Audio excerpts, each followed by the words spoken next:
lesser gods.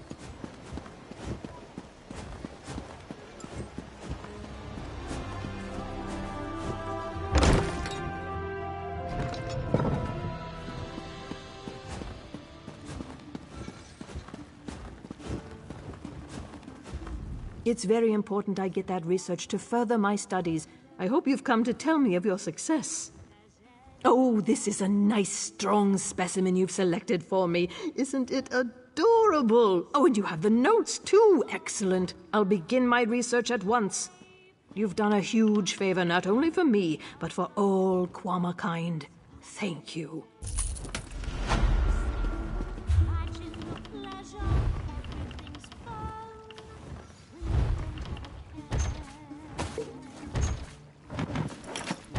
What?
Robbery.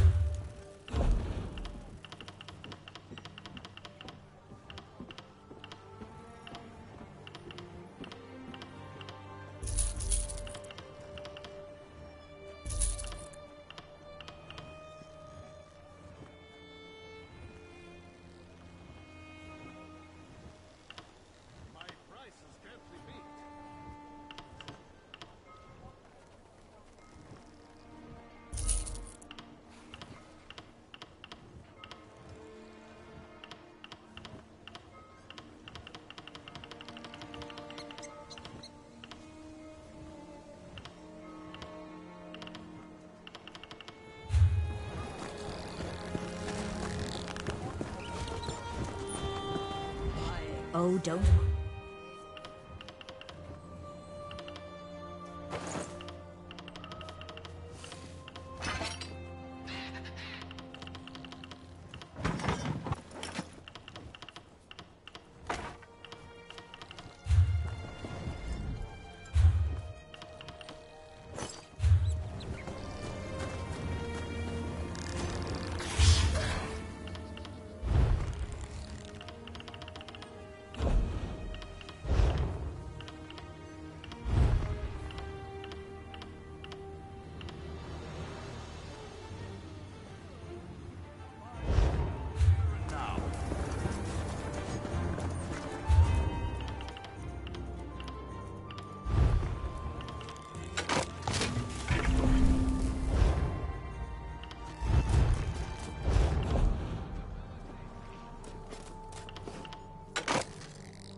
given my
Counselor Jirik?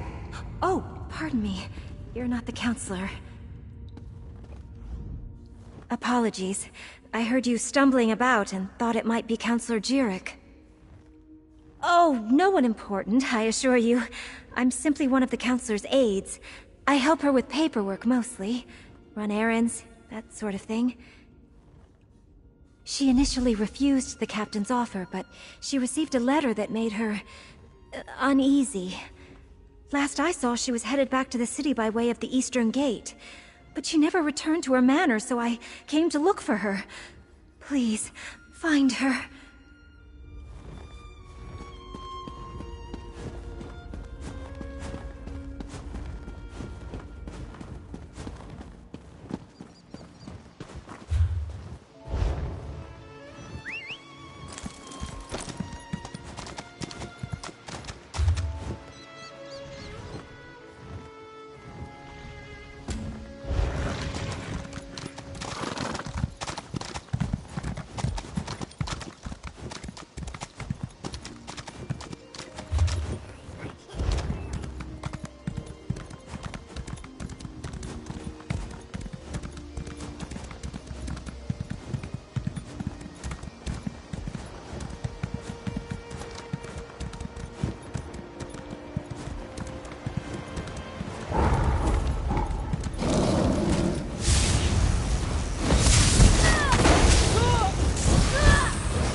Anyone! Anyone! Help me!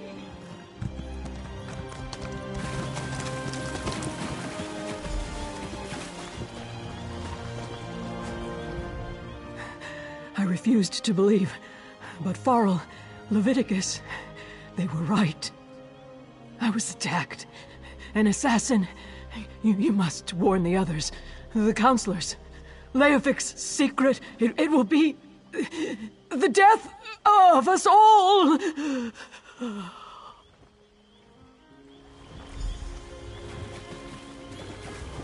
Counselor Jirik!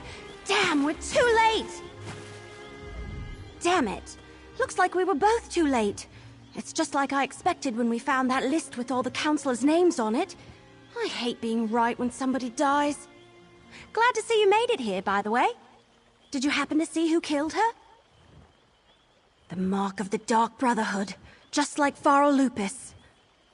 Remember I said I was going to find Leviticus? Well, I did. And turns out, he's the head of the city's Chamber of Legates. I just wish another person hadn't died because of this damn secret. The secret of the Longhouse Emperors. It has something to do with the 4 ambitions of Mehrunes Dagon. I think they're Daedric weapons, but that's all we know so far. Remember, I was working for Farrell Lupus. He sent me to find that strange tome. Right, and we found that list with all the counselors' names on it. Farrell's too. The one that suggested they all knew something about the ambitions. Since Farrell was murdered, I figured the others were in danger too. Looks like I was right. Let me have your map. This is where Counselors Valeria and Sophis were last time I checked. Go warn them. Convince them the threat is real. Then meet me at Counselor Jirik's manor in the city. Maybe we can find something more about this secret. I'll get the city guards to come and gather the Counselor's body. She shouldn't just be left out here. Then I'll head to Counselor Jirik's manor. When you're done checking on Counselor Valeria and Counselor Sophis, meet me there. Like I said, it all started when I found that strange tome for Farrell Lupus, and Emperor Leovic's journal. It was in code, but I got it translated. Sent me to a few hidden Imperial caches where I learned that the Longhouse Emperors had a secret. Right, but it turned out I wasn't the only one trying to learn more about the ambitions.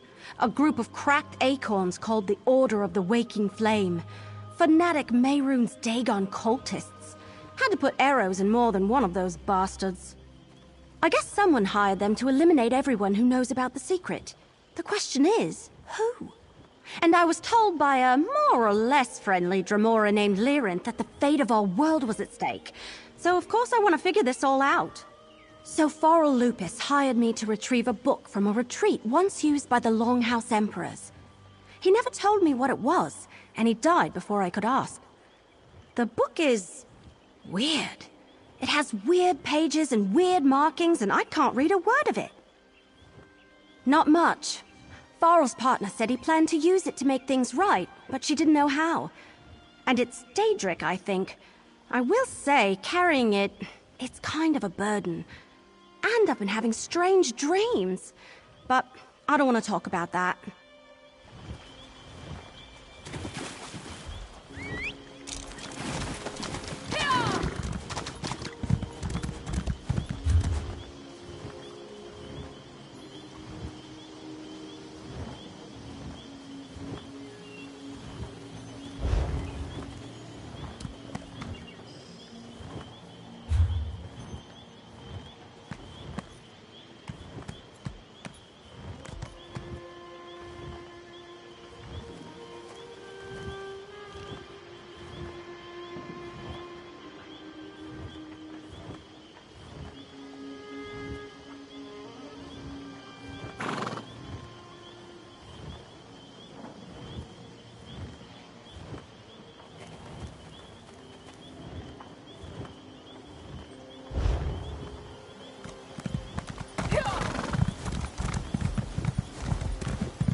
most amazing soup bubbling away. Just hope nothing boils over.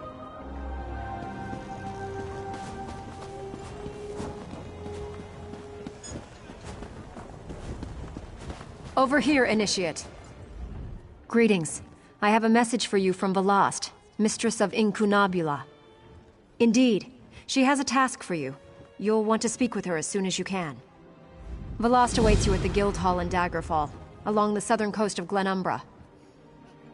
Of course. What can I tell you? The Mistress of Incunabula for the Guild, the Keeper of Tomes. She's the Guild's most accomplished lore master, second only really to Guildmaster Vanus himself. I don't, but she usually tries to offer new guildmates a chance to prove themselves. As you might imagine, she's keenly interested in acquiring new books for the lore library. Maybe she's got a lead on a trove of tomes?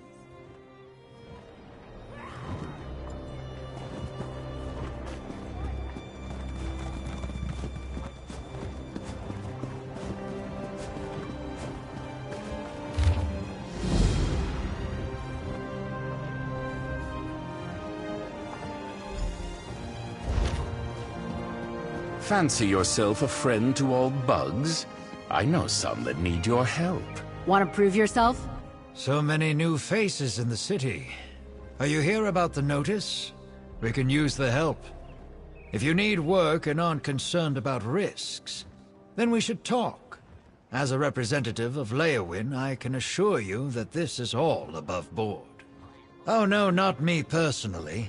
I work for Leowyn's Chamber of Legates. These days, I'm more of an administrator. Have been since the time of the Longhouse Emperors. Speak to Dedum Joss or Britus Silenus. They hire adventurers for dangerous jobs on a daily basis. So many new... Oh no, not me. If you prefer to work alone, remember, see Dedum Joss for jobs you can...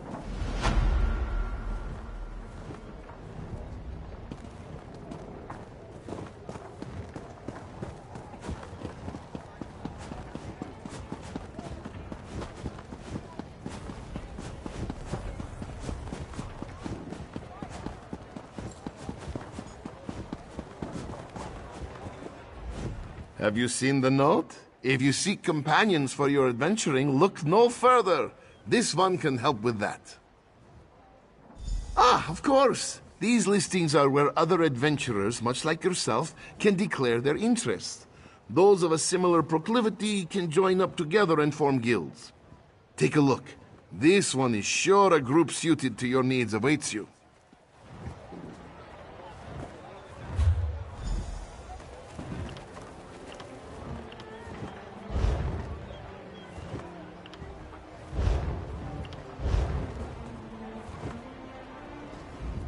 Have you had the chance? Wonderful! This one hopes you found something that interests you. This one is quite pleased you stopped by, and hopes that you find a guild that appeals to you. The listings are a place for like...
The trick to cinches is to tighten, then wait a bit.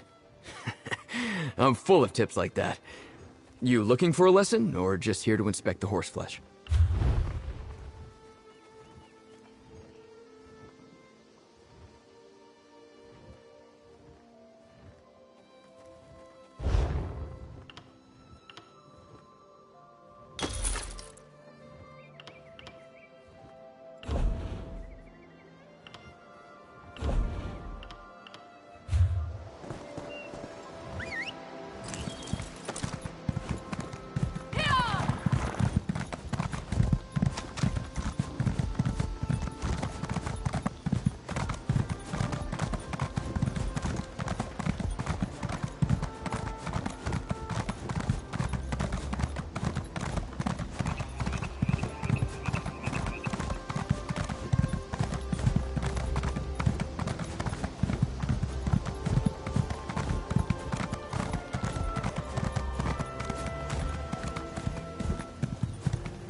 Stay alert. I have it on good authority that I'm in danger. Of course, Counselor. Step back and state your business. I have every reason to believe that my life is in danger. If you so much as make a threatening gesture, the Brigadine will dismember you. He has very strict orders on that regard. I was beginning to suspect as much. Very well. Tell me everything that you have learned. Leave nothing out. I want to hear it all. Lupus. Emperor Leovik's old steward? And Jirik as well? Gods, they are targeting the Elder Council.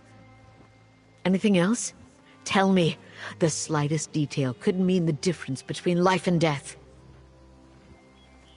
The ambitions?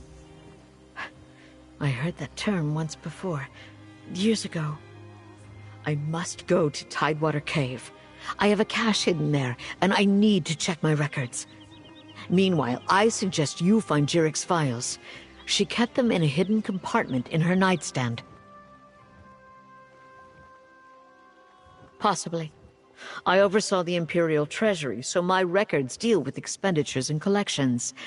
I have documents going as far back as Emperor Morikar, possibly even Durkarach, and I know I saw that term someplace. I will see what I can find. Extremely well. We were rivals as well as colleagues on the Elder Council.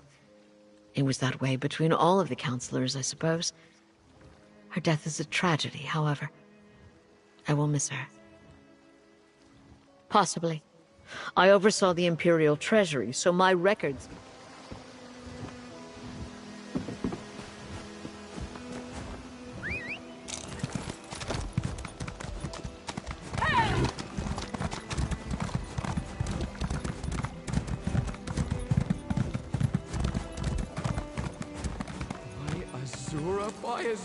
By Azura!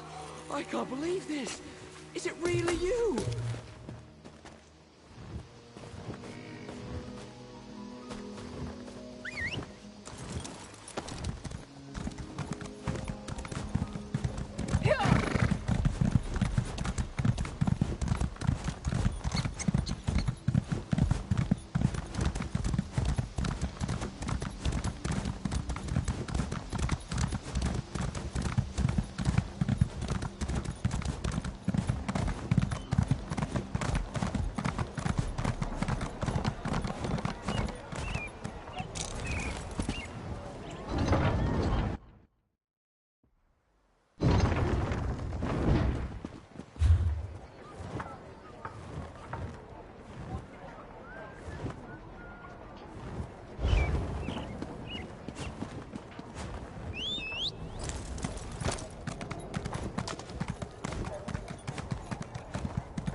Just pet the dog. It's harmless. Oh, Tertia, you idiot. No wonder he hasn't... Is there something you want? I'd like to be left alone right now. Body? Ring? Oh, Riemann on high. What's this about? Aloysius wrote this? And he's dead? This makes no sense. Howling? Chicken coops? It was just a mangy mutt. I don't even think it was rabid, let alone... Oh no, Aloysius. You poor fool. He wasn't cursed. He was hallucinating. The toad that Argonian used to ease his pain must have been too strong for him. Aloysius convinced himself he was a werewolf, and he... This is the second worst proposal I've ever had. I was once kidnapped by a crazed Sulzan warlord and offered the heads of my neighbors as a dowry. I'd rather not talk about it. I've had more than a dozen failed engagements in my life. If anyone here is cursed, it's me. But it's not all bad news. Aloysius didn't run off and leave me like half the others. He even gave his life to protect me. I've never had anyone love me that much. Is it wrong that makes me happy? Take this, for delivering my betrothed's last wishes. It was kind of you. I wonder if the Temple of Mara would marry us posthumously. It was his dying wish, after all. Maybe I should employ a priest of Arche for the ceremony, so he can pass on without regrets? Well, why not? I've had absolutely no luck with the living, and it's what he wanted. I'd rather die a widow than an old maid. It's not like this is how I dreamed of getting married, but after being jilted so many times, I may as well marry a man who can't change his mind. You may not get it, but for your sake, I hope you never have to.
You adventurer.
We weren't expecting visitors. Are you here to see the counselor?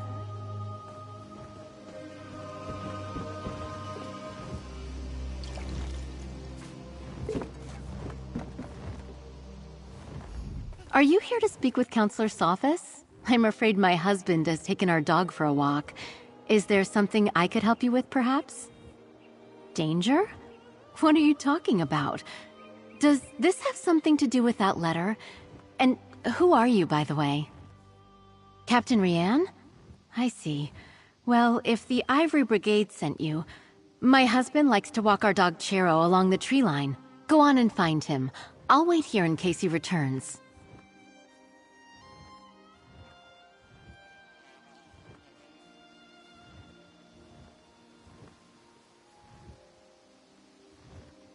My husband, Valen, received a letter from an old friend this morning. Farl Lupus, Emperor Leovic's steward. I could see that whatever was in that letter upset him, but he didn't want to discuss it, and I didn't push him. Now please, go find him.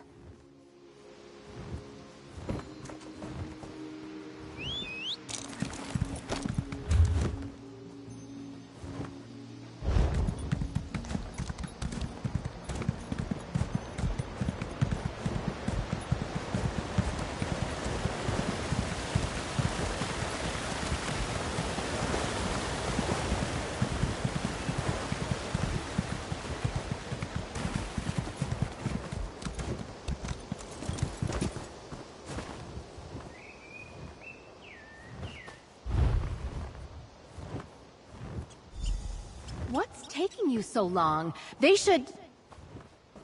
Valen! No!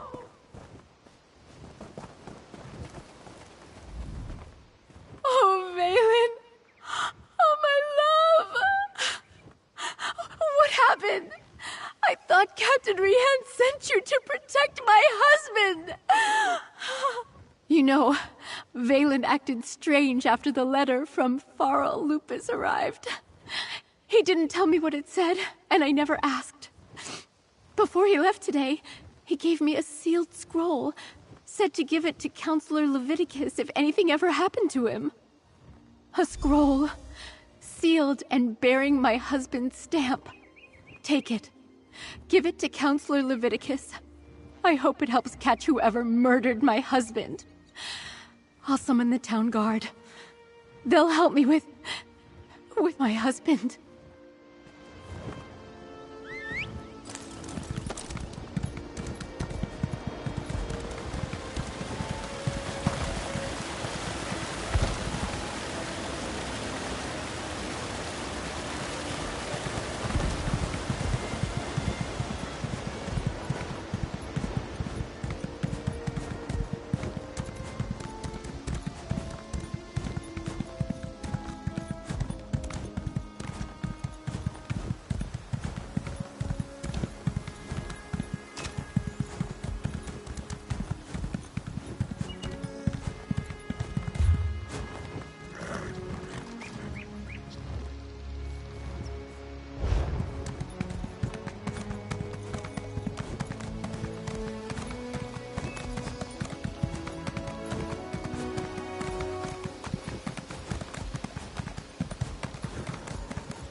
Over here!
I'm glad you're here. I've been searching all over, but I could use your help. This place is huge. Why do rich people need so many rooms? Oh, but tell me, did you warn the counselors like I asked? Sophus is dead? Damn! Was it the Dark Brotherhood? What am I saying? Of course it was! I've torn this place apart, but so far I haven't found anything related to Imperial secrets or the ambitions. Maybe you can spot something I missed. I knew you'd be a help, but I didn't expect you to just have the answer the moment you walked in. Good job! Councillor Jiric's bedroom is upstairs. Let's see if we can find that hidden compartment.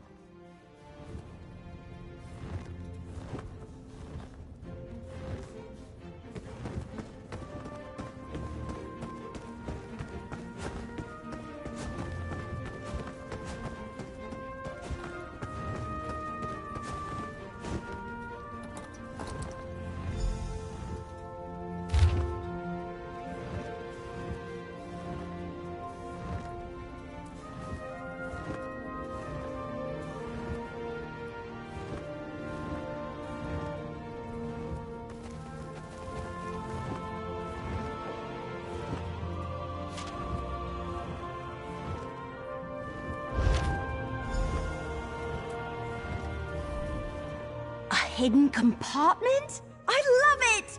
I mean, I hate that people have died, but... So, what did you find? Let me see that. That's a code, all right. Some of the other documents I found use something similar. You know, I'm really starting to hate all this secrecy surrounding the ambitions. I'm almost certain of it. And Councillor Leviticus knows my brother. We talked about him a bit when I arrived. If there isn't a qualified scribe nearby, I can send for my brother. Let's go to Leyawiin Castle and talk to Leviticus. I can't help feeling that once we solve the secret of the Longhouse Emperors, we'll know how to stop the Dark Brotherhood from murdering any more of the counselors. I'll see you at the castle.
I need your report, mercenary.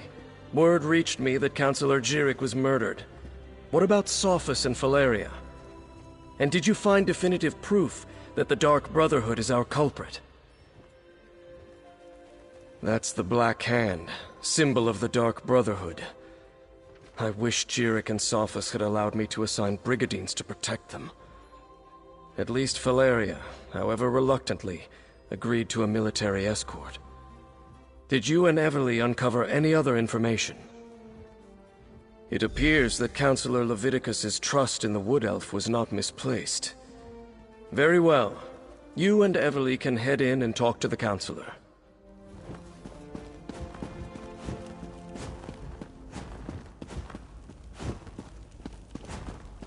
Captain Rian and the Ivory Brigade will deal with the Dark Brotherhood. We are perfectly safe in here. Your damn empire, Leviticus. It no longer exists, but it still causes us trouble. You must be the mercenary that Captain Rian told me about. And I see you're working with Everly Sharparrow. Good. Good. I assume you have something to report. I'm listening. Damn it all to oblivion and back. I should have taken Faro Lupus more seriously when I received his letter. This is definitely the mark of the Dark Brotherhood. Anything else to add to this? Yes, that's the Longhouse Emperor's code. Only a handful of Imperial scribes can decipher it. I know one. Baragon. I'll send for him at once. Meanwhile, we must warn the remaining counselors on the list. Eivor, Valeria, Itinia, and Vandacia. Very good. I've sent messages to Itinia and Vandacia already, as neither of them are currently within Leowin's jurisdiction. I need you to go to Fort Blueblood. Counselor Eivor has taken refuge there, but I'd prefer to have her here in Leowin. Everything we do now must be swift if we are to get ahead of this. Go to Fort Blueblood and convince Counselor Eivor to return to the city. She'll be safer here than at the fort. Sadly, no. Whatever Leovic confided in Farol Lupus and the others, whatever he ordered them to do, he kept it a complete secret from me. I suppose he assumed I wouldn't go along with anything illegal or Daedric, and he was right. I was, but the Elder Council was made up of almost 24 counselors. According to the list Evely Sharparrow brought me, only 7 counselors were privy to this secret. Make that 6. I have no idea why Leovic listed me among that group. Who knows what was going through Leovic's head when he wrote that entry in his journal? Varen and his rebels were literally pounding at the doors of the palace at the time. And Leovic wasn't totally in his right mind even before the rebellion. The Longhouse Emperors were Reachmen, who seized control of the Empire and ruled for some 40 years. Dukarach the Black Drake founded the ruling house. Morikar ascended to the throne after his father's death, and his son Leovic followed him. Leovic made a mistake. When he decided to declare Daedra worship as the law of the land, Duke Varen Aquilario objected. He led a rebellion and personally dispatched Leovic in the Imperial throne room. Thus ended the Longhouse Emperor's reign. Unfortunately, no. Varen disappeared a few years later and the Empire collapsed. Now the so-called alliances are fighting over the scraps and Tamriel is in shambles. We're doing all we can just to keep Blackwood safe and secure. Eivor has always had an affinity for the Imperial military. When she received her letter of warning from Farol Lupus, she sent word to me, told me she was going to the fort, that the soldiers would protect her. I fear she is badly mistaken. Only a token force of Brigadines guards Fort Blueblood. If the Dark Brotherhood is truly our enemy, I fear a lone assassin can bypass the fort's defenses with relative ease. Eivor would be better off here in the castle. Go and bring her back at once.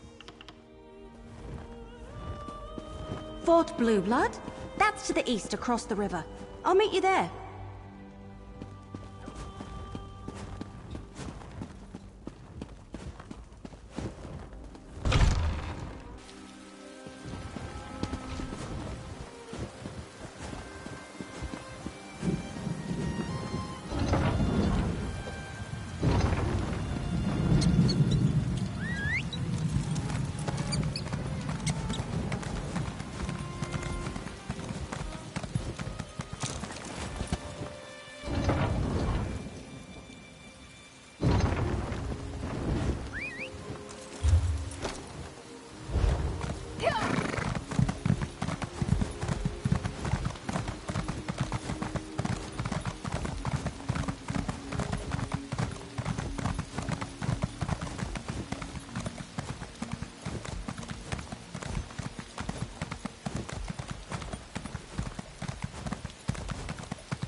Well, we can't wait any longer. We should begin the experiment. With no porters, no assistants. This endeavor's been a farce from the start, Revis. Now it's a doomed one.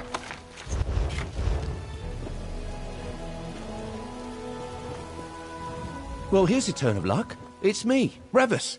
You helped me out of a scrape in Nisus some time back, remember? Quamamine, tonal resonator, devoured bard. Good times. Anyway, here we go again. You, me, and an experiment going poorly. House Telvanni is funding a practical test of my latest invention, the Phantasmal Sensor. It exercises spirits, ghosts, and other spectral beings near instantaneously. The Unquiet Dead claim countless lives each season, but no longer. The porters and assistants I contracted with have been waylaid in Narcissus, some manner of food poisoning. I'm desperate for an extra set of eyes and hands to help with labor and preparations. Nothing dangerous, I assure you. Oh, I'm so relieved you agreed to help. Before you arrived, I feared my overseers at House Telvanni really might... No matter. Tiras and I already set up a small field laboratory in the ruined Veyond. Meet us inside and we'll get started. Certainly. It's a wedding of Barrelzar's theories on the interactions of tonal and spectral forces with a resonance housing of my own design. Activating it should render any ghosts in proximity completely mute. A clever bit of engineering, I suppose. What? No, I'm extremely excited about it. My superiors in Tel Naga called it a product of minor interest. Believe me when I say that's as robust an endorsement as I'm ever likely to earn. If the Telvanni Council thinks it's worthwhile, so do I. Tiras is a junior Oathman of House Telvanni. At this point in his education, he's obliged to accompany a spellwright like myself on a few field excursions. Sort of an apprenticeship. Honestly, in his case, it's just a formality. Tiras is an incredible talent, of the sort that only appears once in a generation. What's more, his family is extremely well connected. He lives the Telvanni creed effortlessly. I wager he'll be Archmagister one day. Really putting me on the spot, aren't you? There are aspects of Telvanni culture I find abhorrent, the practice of slavery being chief among them. We do what we can. When the only alternative is exile, it's complicated. When you're on a mission to quiet down restless ghosts, you go where the restless ghosts are. Angry spirits pile up in these Ayleid ruins like weevils in a hollow log. Feck only knows why. I've never taken much interest in Ayleid history. In Morrowind? I wouldn't think of it. Silencing an ancestor is blasphemous, even if some of them deserve it. My Aunt Cernsea can't let a visitation go by without complaining about her urn. We know you wanted purple. Get over it already, right?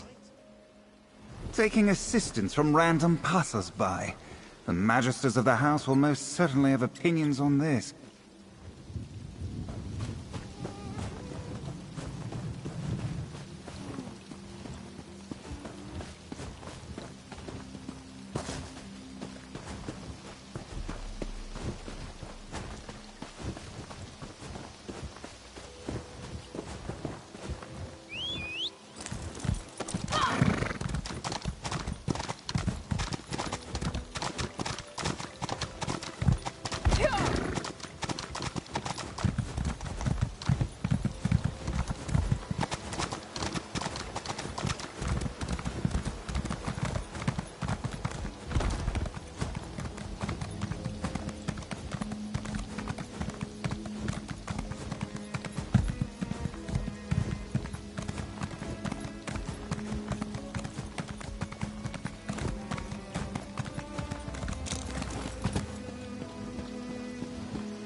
Come to think of it, Revis, a crumbling ruin is an apt place for your final experiment with House Telvanni.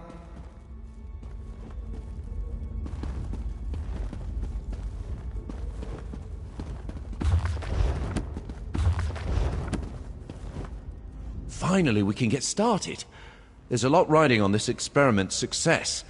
So yes, let's all stay focused and diligent. And also very, very careful. I need you to paint some stabilizing runes around the area to reinforce the sensor's magics.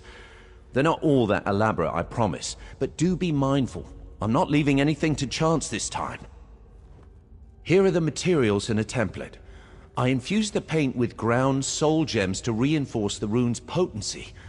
At great personal expense, I might add. Right, Tiras? There's no price too high for success. Try not to use it all right? I have a few more calibrations to attend to. As for Tiras, he'll probably, observe. For educational purposes. You can speak with him if you have any other questions. Set guide you, my friend. Remember, precision is of the utmost importance, so no loafing or dawdling, you! I'm sorry. We're supposed to use harsh declaratives like that to motivate people. Are you? Yeah, I can tell you're motivated. Great. That's great. The housing I created for the phantasmal sensor should contain the energies it releases well enough. I employed a fascinating helical boring technique invented by the dwarves of Arkingthand. I have all sorts of ideas for... Sorry, that can wait. Right, sorry. The runes provide a stabilizing aura to prevent any real spectacular tonal reactions or spectral anomalies. I triple-checked every aspect of the experiment, but a mage can never be too careful. Especially if that mage is me. Difficulties? Ha, no. Certainly not. I just place great emphasis on safety. Sure, there have been a few bumps along the way, but like the old wizards say, in the mountains of magical praxis, one never climbs in vain.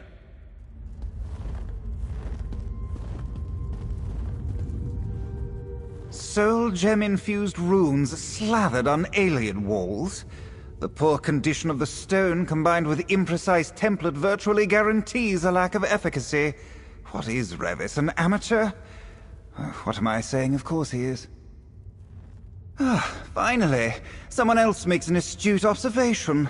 Congratulations, you've just become the second smartest person in the room. The runes Revis once painted will have, at most, a negligible impact. They're essentially just expensive vandalism. Don't be thick. I have nothing to learn from the likes of Revis Demnevani. This is a mere formality. When I ascend to the council, I will make weeding out hedge mages like Revis my first priority. Oh, yes. Revis knows where he stands with the Telvanni Council. On a precipice. And after today's nonsense, he will finally fall off.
Ah, welcome back. The runes are in place, right? I'm anxious to begin the experiment.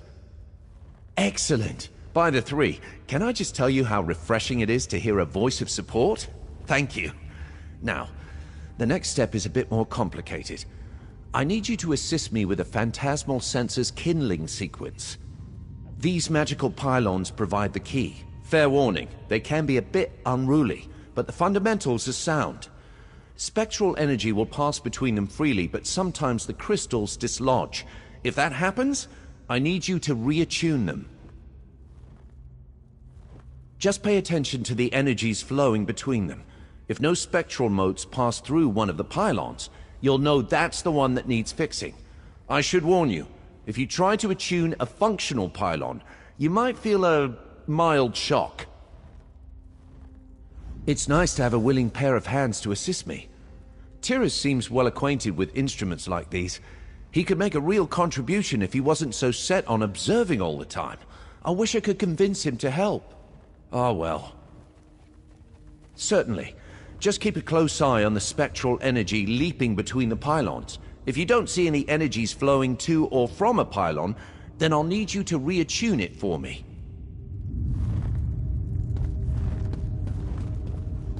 Well, aren't you supposed to be helping Revis with this folly? No, a lot. I'd barely left the cradle when I erected my first arcane pylon. But if you're asking me to assist Revis in this buffoonery, I'd sooner put trousers on a Vardvark. It's just as fruitless, but infinitely more adorable.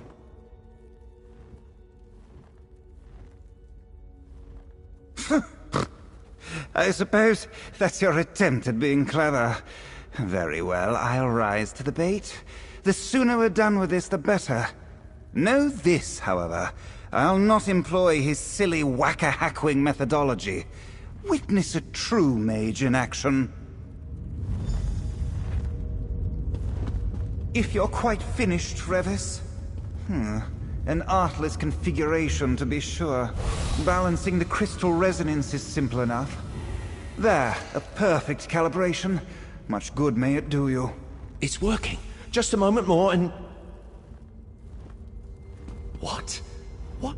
Damn it all! I triple-checked the pylons last night. I field-tested the runes. I've read everything Barrelzar's ever written aside from his fetching diary, and it still doesn't work. Still! Why won't it work? It needs to work! No. No! You followed my instructions to the letter, and I practically killed myself proving out the theories in my laboratory back home. Literally. My eyebrows only recently grew back. It can't just be bad luck. I must have missed something. Something in Veyond. Some arcane anomaly that disrupts the function of pylons. Of course, the ruin I choose to work in suffers from some heretofore unseen pylon scrambling hocus-pocus. Just another day in the life of Revis Demnavani. Well, we need to find the source of the disturbance. Take Tyrus and explore the lower chambers. It shouldn't take him long to identify the culprit. Just make sure to keep him safe. If anything happens to him, my Kwama is well and truly cooked. Right. I'll stay here and inspect the instruments. Again. If I didn't find any flaws the first 3 times, I doubt I'll find any now. But who knows? Maybe Tyrus is right. Maybe this is just a huge waste of time. What do I think? What does that matter? The Telvanni Council detests my work on Dwemotonal mechanics. They want nothing to do with my study of rare eggs. The Phantasmal Sensor is the only thing I've ever created that won their approval. Really that important? Well, of course it is. I'm a member of House Telvanni, for Vex's sake. If the Council drums me out, what would I do? Who would I share my theories with? No, once that door closes, it closes forever. It's unthinkable. Absolutely. Yes. Maybe. I don't know, but I have to try. Would I rather be poking around in a dwarven ruin, unraveling the mysteries of tonal architecture? Yes, but no one ever said arcane practice always leads to excitement.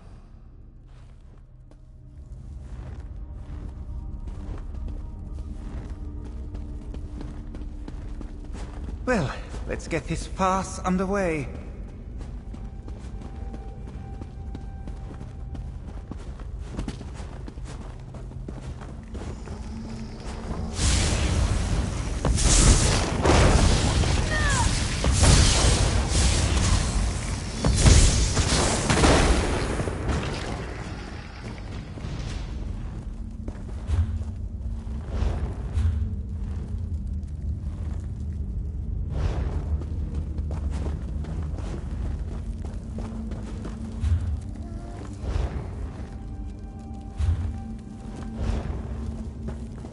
Our maps of Veyond didn't depict this tunnel. Vex Head. Be on your guard.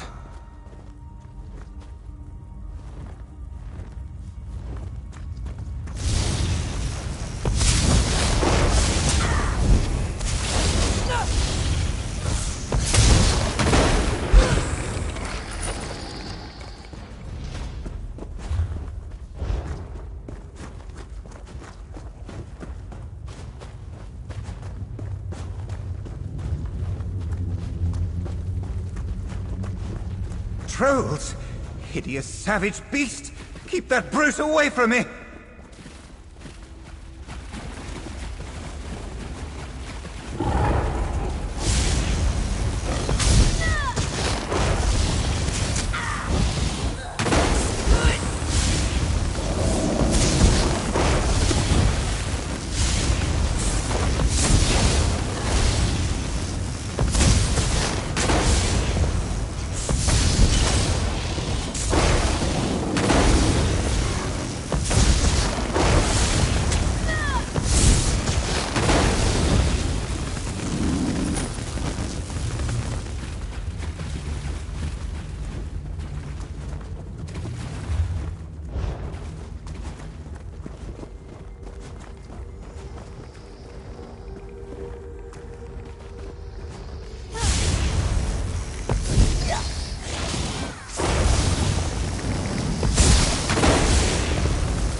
There, in the distance, more alien masonry. Finally, no more mucking around the dirt like some clumsy Sorthrite farmer.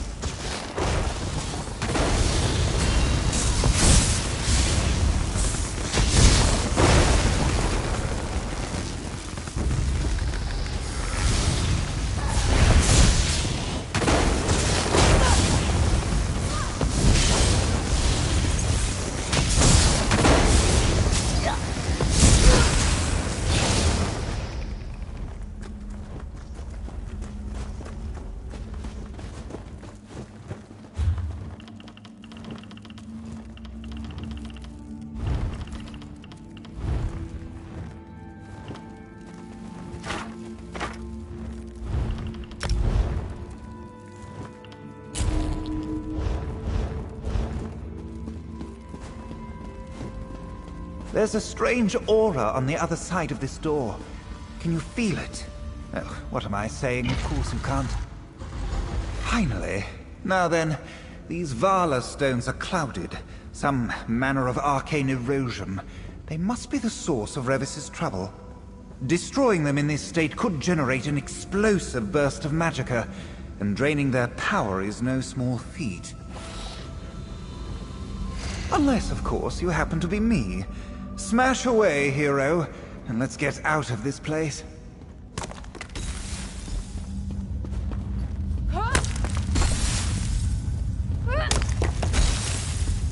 Tiris, the interference. I think it may come from clouded... Vala stones? Indeed. The Help and I already dealt with them. You're welcome. Oh, well, thank you. Wait, does anyone else feel that? Intruders? Get out! Get out! A spirit. Stand back, both of you. It's time for a true test of the phantasmal sensor. Get it away from me! Back, you creature! I mean it! Wait, Tiras! No! Ah! Oblivion, take me, he's dead! Tiras is dead! This is a catastrophe! What are we gonna do? I tried to use the phantasmal sensor to quiet that alien spectre, but Tiras panicked and started to banish it with his own magic. His banishing spell mixed with the sensor's power and whoosh, snuffed out like a candle. I'm doomed! Just vanished. Yeah, sure, just vanished. To the afterlife! This is classic Revis, you know.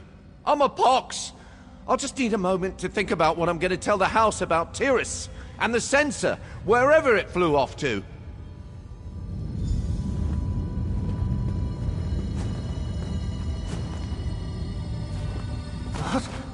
What is happening to me? Oh, Tiras. Even now I can hear him in my mind, haunting me.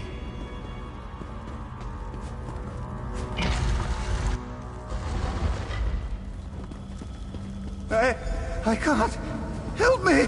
Use the sensor! Tiras. He's not gone after all.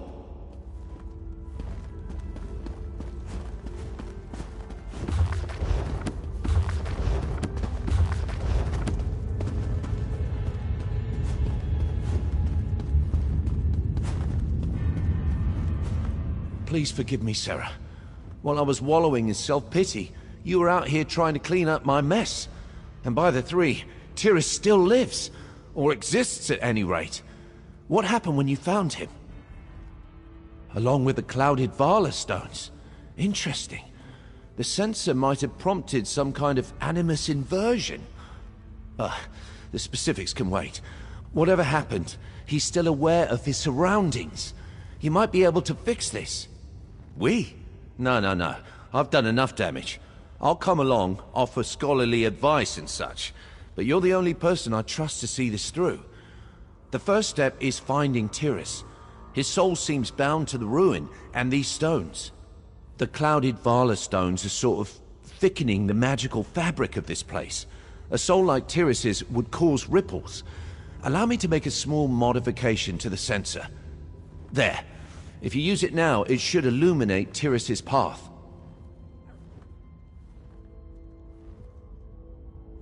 I've proven beyond shadow of a doubt that I can't be trusted with that thing.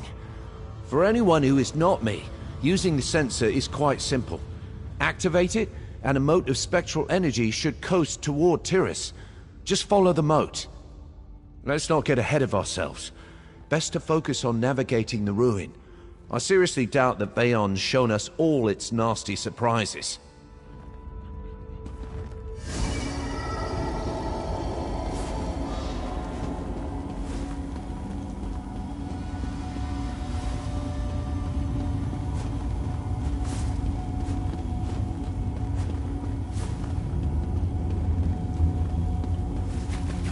The light! The clouded light! It calls!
I can't any longer!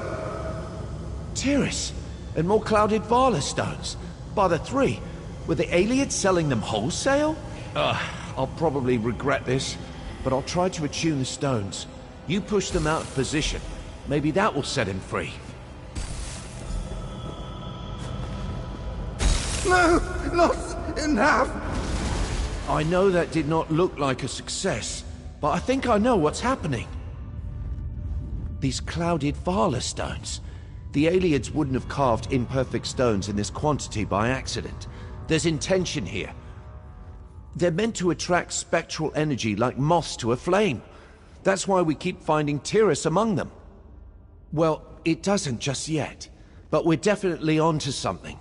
The sensor can banish the stones, and my attunement spell can stabilize them long enough to dislodge them safely. You are one step closer to fixing this. You? What do you do now? Keep tracking Tiras. I'll try to puzzle out a way to use the sensor and attunement spell to restore Tiras' corporeal form. We have to move quickly, though. If we don't reach him soon, critical animus decay might set in. That's because it is bad. Let's pick up the pace, all right?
I think I know what's going on. Tiras is trying to resist the pull of the clouded Vala stones, but his strength is waning. Luckily, he's running into these smaller stone clusters, sort of like falling out of a tree and hitting all the branches on the way down. I'm wagering there is a greater load of this clouded glass somewhere in the ruin. A stockpile or something that dwarfs these other Vala stones in size, potency, or both. Tiras should eventually find himself there. I can't imagine it will be pleasant, but with enough of the clouded glass in one place, we might be able to create a large enough resonance to restore Tiras' corporeal form. You using the phantasmal sensor, and me using the attunement spell. I have to. Without my attunement spell, the sensor could banish Tiras for good. I can't hide from this forever. I am a mage. Hapless and clumsy, perhaps, but a mage all the same. I owe it to Tiras, to you, and to myself to try. This plan will work, right? Of course it will work. Just follow that moat. I am. It might be a bit morbid, but all this dashing around and puzzle solving, it's why I love being a wizard. I'd nearly forgotten that with Tiras and House Telvanni pushing me around. We all have to follow our bliss, right? Mine's in old ruins.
Hayam's mercy.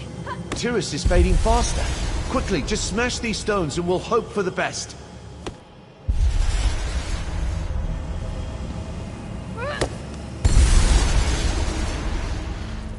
There. Now, use the sensor. We have to find the central lode.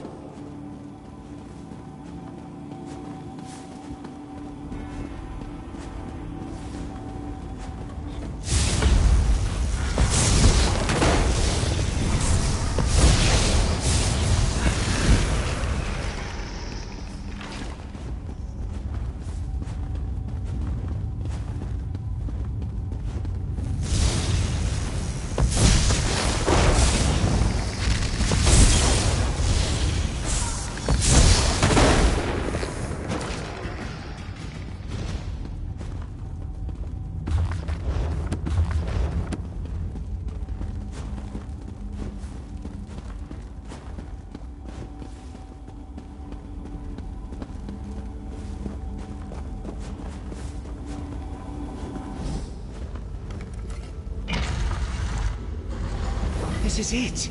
Vex's head. It's not a cluster of glass. It's an entire well. All right. Let's go over the plan. We were looking for a pile of clouded glass, and instead, we found a limitless font of unstable magicka. Shame we have to destroy it. Well, let's be honest. I would have found a way to accidentally destroy it before long. Are you ready to save Tiras? First, we need to replicate the original event. Aim the phantasmal sensor at him and unleash its power. While you're doing that, I'll cast the attunement spell.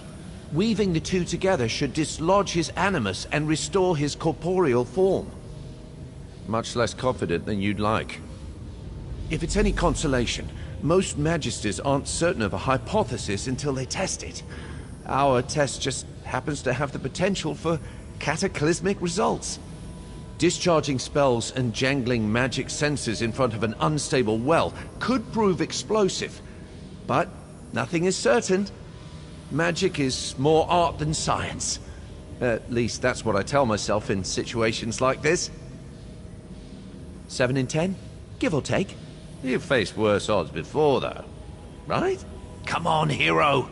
Let's do some heroing.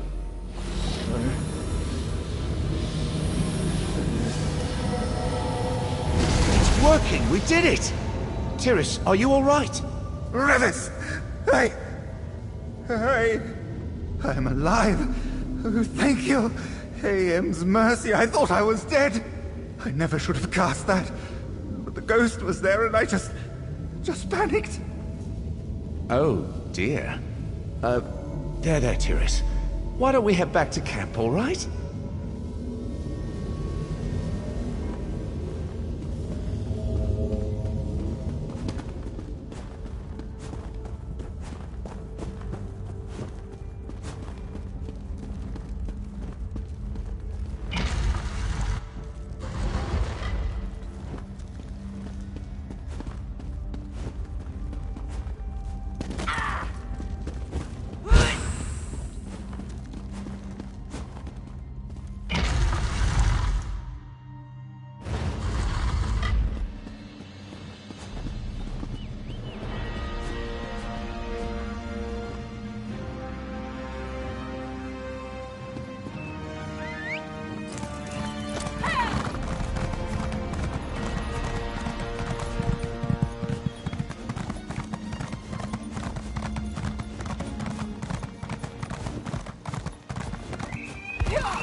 I'm writing the Magister straight away, Revis. You'll receive accolades aplenty. Oh, that's, very generous, Tiras. Thank you.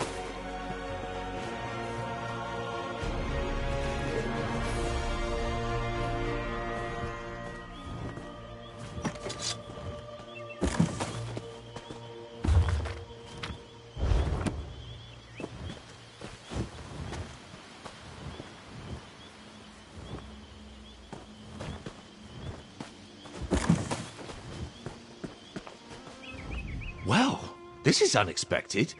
I'd resolved to spend the rest of my life in exile, but now Tiras is singing my praises.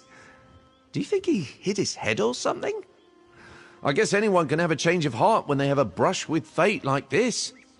Hopefully, Tiras' testimonial will earn me some latitude with House Telvanni.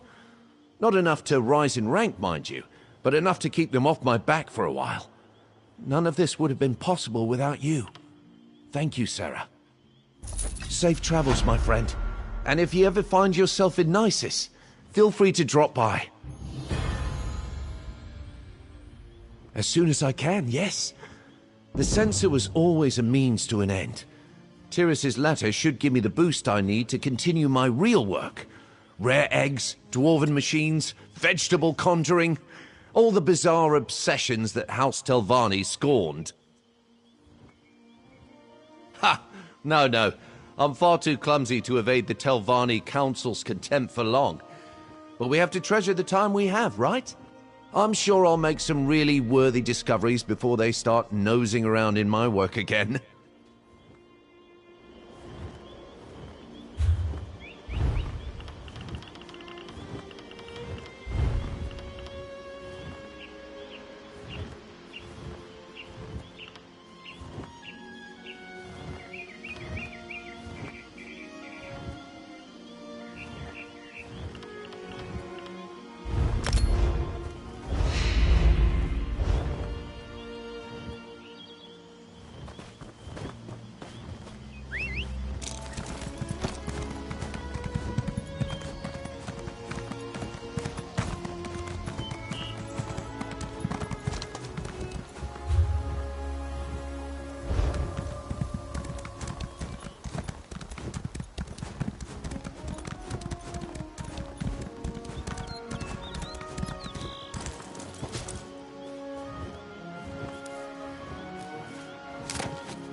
Look, Counselor Leviticus and Captain Rian sent me. I need to see Counselor Eivor now. And what about my sister? She hasn't been seen since she took the Counselor her meal. Counselor Eivor was very clear about this. She doesn't want to be disturbed. Oh, another mercenary. Is our Ivory Brigade so enfeebled that Captain Rian must resort to hiring sellswords? Look, as I told the Wood Elf, Counselor Eivor was quite insistent. She doesn't want to be disturbed. All right, enough. I can see when I'm being overruled. Very well. I give you permission to enter the Watchtower. Counselor Eibor's safety is now in your hands. Lurius? Oh, something about his sister. She's another servant here at the fort. Works in the kitchen, I believe. Apparently, she brought the Counselor her meal. He says she never returned, but the servants look for any opportunity to sneak off. The Counselor demanded we protect her. Said her life was in danger, but refused to give me any details. Imperial confidentiality, she insisted, above my station. I put her up in the Watchtower, and assigned a couple of Brigadines to guard her.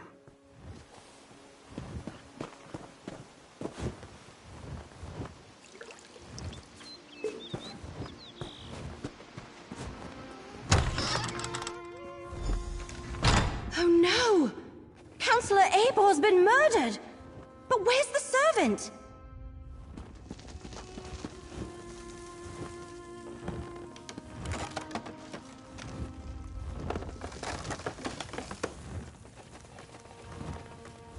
Eibor's meal is still warm. So what happened to the servant that delivered it? The Dark Brotherhood's calling card.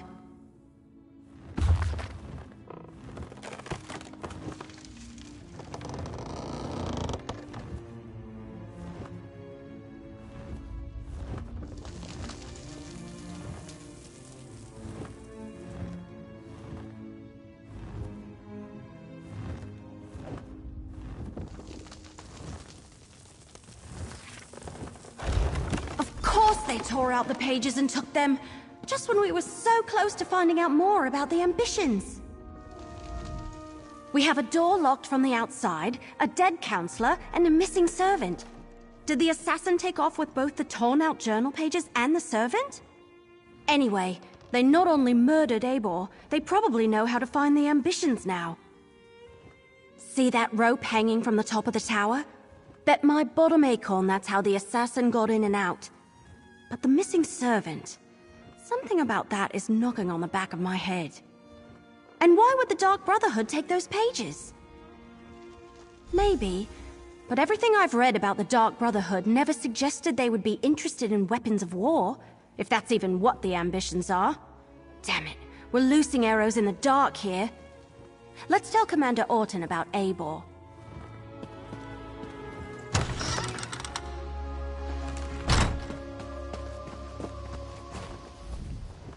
So, will Counselor Eivor be returning with you to Leyawiin? Am I finally going to be able to get my fort back in order? Murdered? Gods, keep your voice down. Do you want to start a panic? Tell me what you found in the Watchtower. Let me see that. A black handprint. The sign of the Dark Brotherhood. But where is the servant, Talais? Is she involved in this fiasco? And how did she and the assassin get out of the Watchtower? My Brigadines never left their post. Well, that explains some of it, but not all. We need to locate Talais. Since you're already involved and working for Captain Rian, I want you to quietly try to find Talais.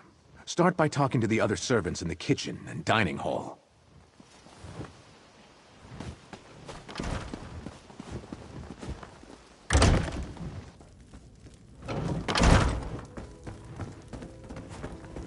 Your sister is fine. This one is certain. Then where could she be? She would never neglect her duties. Probably found a dark corner and someone to snuggle with. This one does that all the time. Pleasant days, visitors. How can this one assist you? Ah, Talais. She worries her brother so. She asked me where we kept the hot root flakes. Counselor Eivor sprinkles them on every dish. I told her they are in the pantry, but you need the key from the kitchen to unlock the door.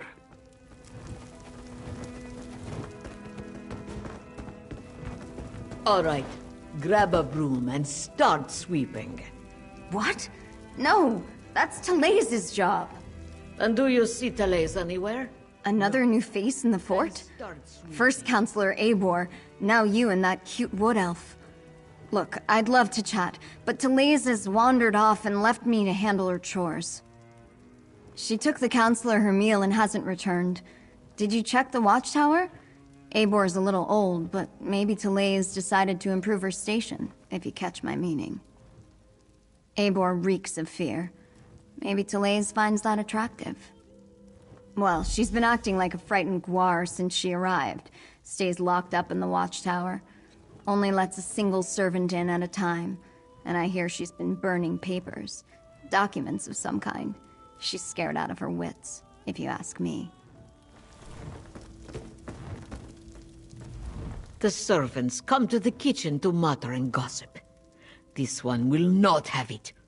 Misaba asks that you do not distract them overly long, as they are already naturally lazy. What is it that you need? That young woman. She has not returned from the watchtower, so her chores remain undone. And she took the pantry key with her when she went. It is no longer hanging on its hook. That is a clear violation of the kitchen rules. A clear violation. The pantry is in the cellar, but the door is around the side of the building. Talais mumbled something about how the counselor loves hot root flakes, grabbed the key and the tray of food and went off. This one hasn't seen her since. Before we check the pantry, let's talk. So, what did we learn?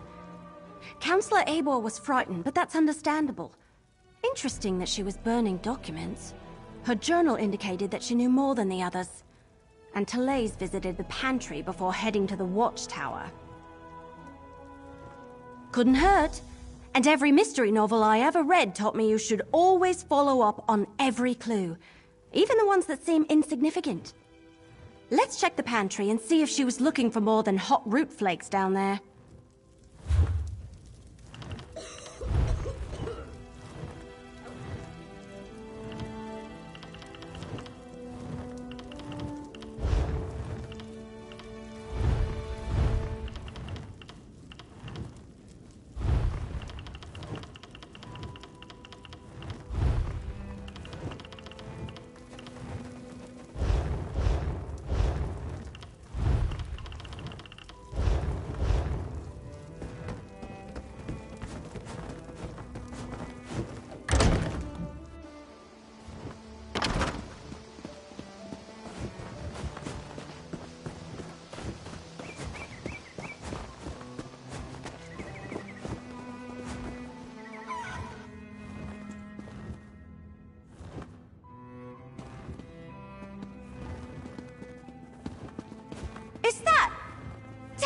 They murdered Talais too!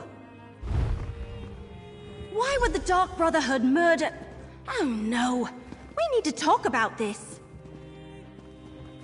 Alright, I think I figured it out. The assassin followed Talais down here, murdered her, and took her place so they could gain access to the watchtower.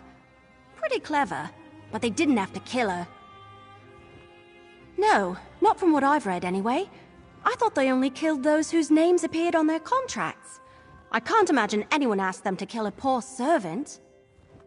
Yes, but we still need to check on Counselor Valeria, and someone needs to go to Gideon and make sure that Counselor Van Dacia is all right. Can I leave those tasks to you? I want to return to Leowyn and consult with Counselor Leviticus. Oh, good point. Before you head out, report to Commander Orton. Tell him what happened to Talais, and how we think the assassin slipped into the watchtower undetected. His brigadines need to be able to recognize an imposter when they see one. After you report to the commander, make contact with Councillors Valeria and Van Dacia. Valeria went to Tidewater Cave to get her records, and Vandacia works in the Gideon courthouse. Cracked acorns! I suddenly had the weirdest feeling come over me. Yes. No, I don't know. We were talking about the counselors. Valeria and Vandacia. Suddenly I had a premonition. It was brief and disturbing and mildly unpleasant, like the dreams I've been having. But this is the first time while I was awake. Remember I told you about that strange book I found? The one with the Daedric writing that I can't read? I've been having bad dreams since I found it, and the dreams are becoming more frequent. This time it happened right while we were talking. It was just a flash, but it was accompanied by a feeling. I felt a sense of overwhelming evil, all tied up in the figure I saw in my mind. Like someone held a portrait in front of my face for just a moment and then pulled it away. It was one of the Waking Flame cultists, I think. Someone powerful, in command. A dark silhouette wrapped in a cloak. I'll never forget the feeling it invoked. It was like a wave of hopelessness. We can deal with this later. Let's get back to it.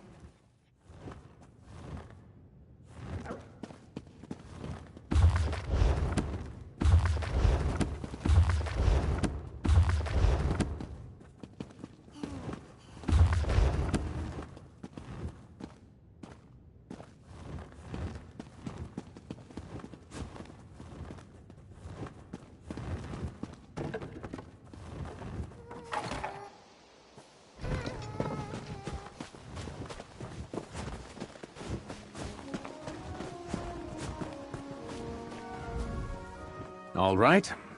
You talked to the fort's servants and rummaged around in our pantry. What's the verdict? Did you find the missing servant? That's... Oh, that's horrible. Are you sure? No. Of course you're sure. No one would lie about something like that. I'll tell her brother what happened and send someone to tend to her body. Gods, what a day this has been.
The mercenary.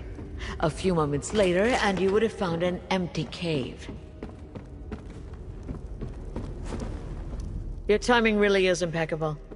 We've already packed up my records, and we're about to head out. But what news of the other counselors? Did your warnings reach them in time? All 3 of them?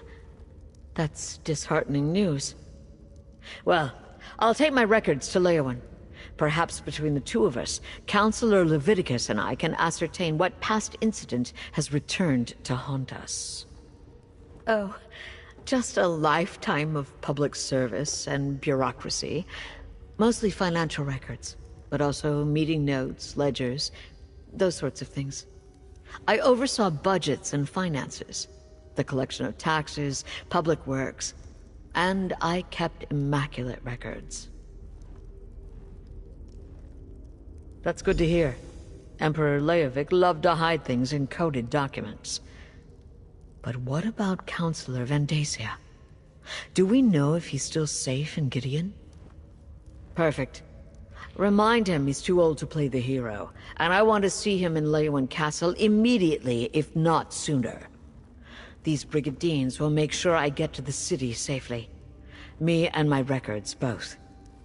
Godspeed, mercenary.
darkness falls and chaos spreads, betrayal fills. Right. So if that's north, that means... Wait, that's not right. Oh, more was mercy. A little help. Are you from around here? Sorry, I'm not familiar with Gideon and... Wait, are you here because of my flyers? Thank Ruptka. Call me Ysara. I'm here on a thrilling, inspirational journey, and I could really use a sturdy companion. I'm an author. Aspiring, really. I've penned a few romance novels, but they all lack, what's the word? Authenticity, yes. So, I resolved to get out into the world and find my muse. Now, here's the exciting part. I found it in Castle Giaves. Yes, well, not exactly. A tragic affair played out there years ago, and love-struck spirits still haunt the castle. I acquired a magic lantern that allows me to speak to the ghosts. But you know, ghosts. I need you to ward off the angrier spirits.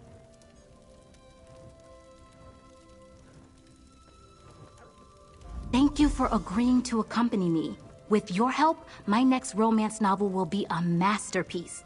Here, take the lantern. Now, fair warning, I've never actually used it, but I heard a ghostly woman wanders the city gardens. We can test it there. Well, I can tell you it's alien in origin. It's, you know, it's quite lovely, and it lets you talk to ghosts. Oh, that's easy. You just sort of jiggle it, or something. Look, I'm an impulse buyer, but I'm certain it will work. The orc I bought it from is a very reputable dealer. The ghost won't be able to resist its glow. You'll see. Yes. Well, I fancy myself one at any rate. My novels receive mixed reviews, but romance is a tough genre, you know? All those stuffy critics want is highbrow, elf in a parlor broods over losing his father's fortune type stuff. What a snooze. Because I'm a romantic, you silly. I mean, sure, I've never been in a really serious relationship, but let's be honest, tales of people settling into stable marriages and living happy, fulfilling lives don't sell. People want passion, danger. Oh yes, maybe too much. Castle Giaves has a long, tragic history. You've read Karlovac Town Waste 2920 series, right? If not, you absolutely must. If I could write something half as satisfying, it would be a dream come true. Well, I can tell you it's alien and... Oh, that's easy. You just sort... Only the basics. My great-great-grandmother lived in Gideon for a time before immigrating back to Sentinel, and she brought back all kinds of stories. Some joyful, but most tragic. I just wish I could have met her before she passed to the far shores. Oh, you know, star-crossed lovers, murder, betrayal, that sort of thing. But like I said before, I'm done with those tired old cliches. I want facts. That's why we're going straight to the source. My great-great-grandmother may have embellished a bit. What storyteller doesn't? But every tale she told had some seed of truth to it. And after speaking to the people here in Gideon, I'm certain I'm onto something. You'll see. Just you wait.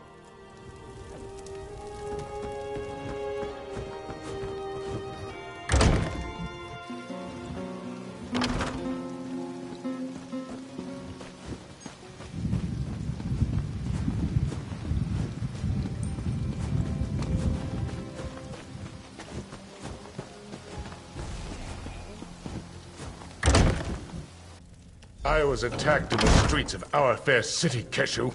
I demand you deal with the criminal post-haste. Your guards did their job, Counselor Vandacia. The prisoner is secure. And what's this? More assassins? Explain yourself immediately. One attempt on my life today is more than enough. If you're another one of those Dark Brotherhood bastards, I assure you, you won't find either myself or Governor Keshu to be easy prey. Warn me? As always, Leviticus offers too little and too late. I received the letter, same as the other counselors.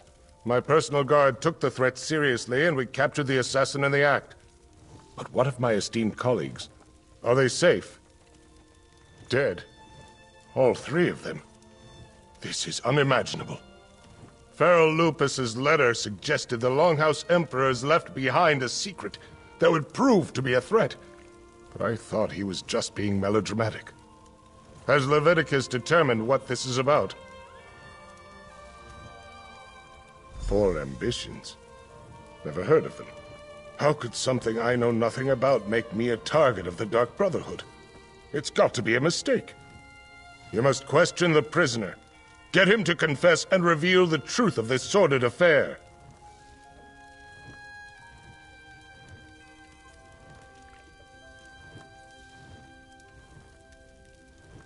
Governor Keshu locked the prisoner in the holding cell in the courthouse basement. Question the villain, and find out why the Dark Brotherhood is trying to wipe out anyone who was part of the Imperial Elder Council. I'll head for Leyawiin afterward. I wish there was something I could tell you. The letter I received suggested that some old council business was the cause of all this. Why the Dark Brotherhood would be interested in such menial affairs, I'm not sure. I'm completely baffled. As I said, I never heard the term. The Longhouse Emperors were enamored of secrets and code words, though. Perhaps I encountered it, but it was called something else. If you think it might be important, ask the assassin when you interrogate him. I'm not sure how relevant my ancient history is, but I was appointed to the Elder Council by Emperor Durkarach himself. I helped guide the Empire through most of the reign of the Longhouse Emperors. Sadly, my role in guiding the Empire often put me at odds with the Emperors. I was rarely privy to their secrets. I'm afraid I can't shed any light on that particular mystery. Keshu the Black Fin. War hero, progressive Argonian, and governor of our fair city of Gideon. I serve as an advisor and bureaucrat. Nothing more. I have deep roots in Gideon, so I try to do my part to keep the wheels of government turning. My personal guard is dedicated and well-trained. Not to mention lucky. I was nearing the courthouse when the assassins sprang from the shadows. My guards reacted instantly and overpowered the villain. We brought them here, and Keshu locked them away.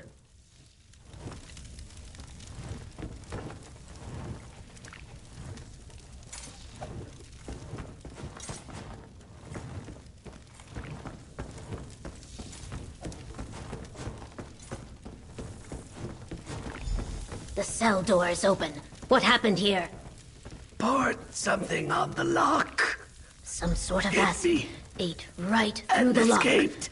Look, there's more of it on the floor.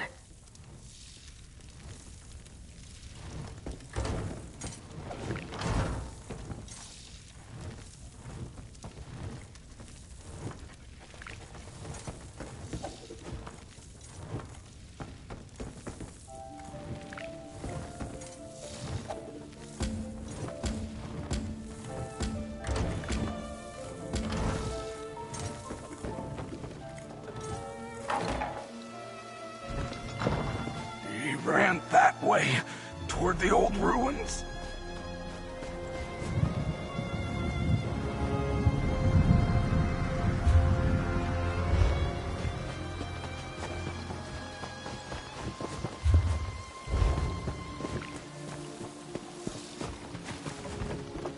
He almost knocked me over. How rude.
He attacked this legionnaire and ran into the ruins of the old city.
You're persistent, I'll give you that.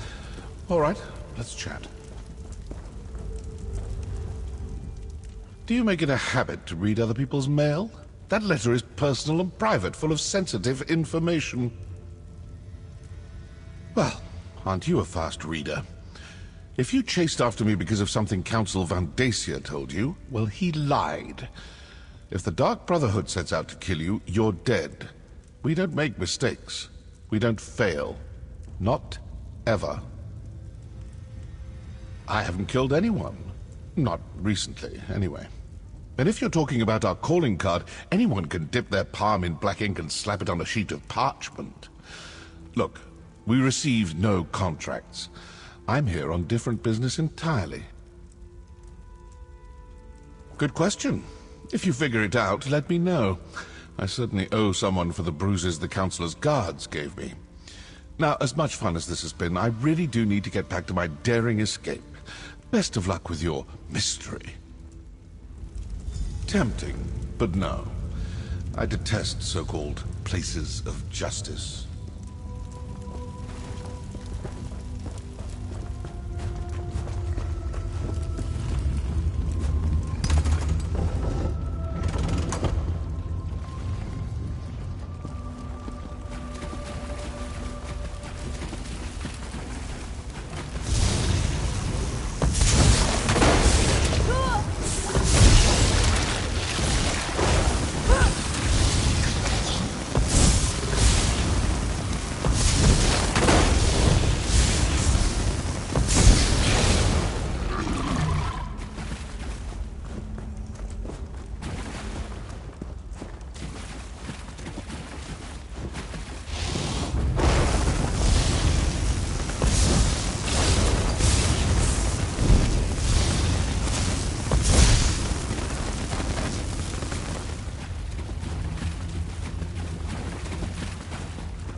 So, the mercenary from Leyawiin has returned.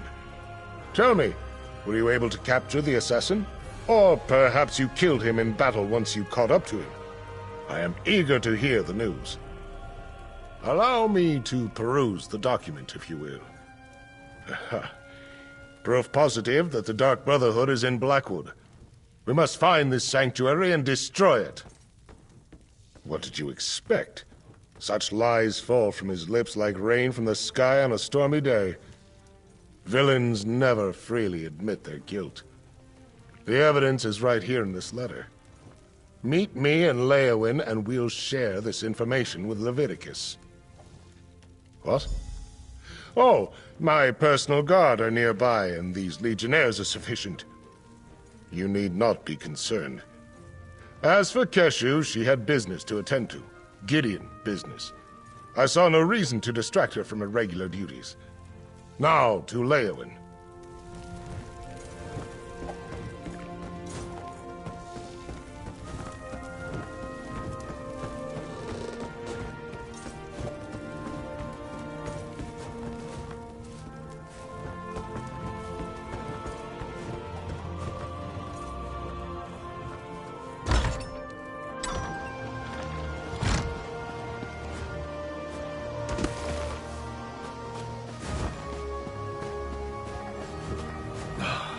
Again?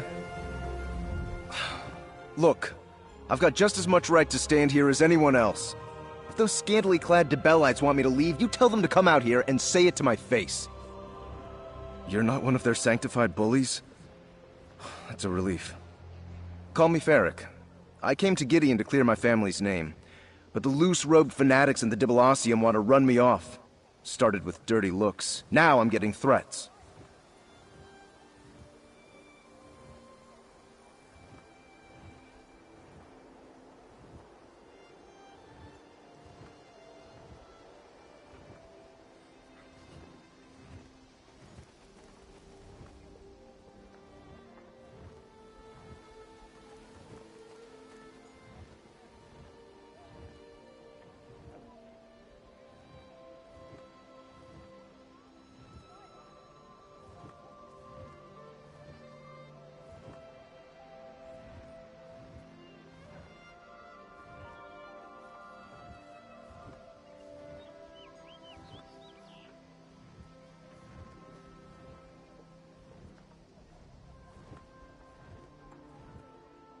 They think my Grana Cerise murdered their high priest decades ago. It's not true, and I mean to set the record straight. Might take a little snooping around, but the evidence is here. I know it. Want to lend a hand? Don't have much, but I can pay. Thanks for the help. Not easy for Gemains to make friends around here. The Dibellites use that manse in the center of town as their Dibalacium. Sort of a consecrated love nest. There's proof of Grana's innocence in Gideon, we'll find it there. Like I said, the victim was one of the Dibellites' high priests, a woman named Rolain. This was 60 years ago, mind, but my grandfather tells me the locals worshipped the ground she walked on. Thought she was a prophet, or something near to it. My Grana Cerise was Rolain's flower bearer. Followed her everywhere she went. When a heap of treasure went missing and Rolain vanished, Grana was the prime suspect. No one could prove it, of course, since they never found her. Like wood smoke in a windstorm. And without breathing a word to my Grandpa Lier. Way Grandpa tells it, neither of them would so much as visit the Lou without telling the other where they were headed. But the locals wouldn't listen. These damned zealots rallied half the city, gathered up torches and shovels and ran him and my father out of town with nothing but the clothes on their backs. Even outside of Gideon, the rumors followed him. We haven't had a moment's peace since.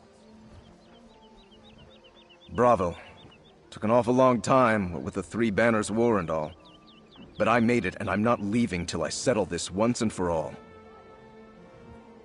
Might have happened yesterday for all these people care.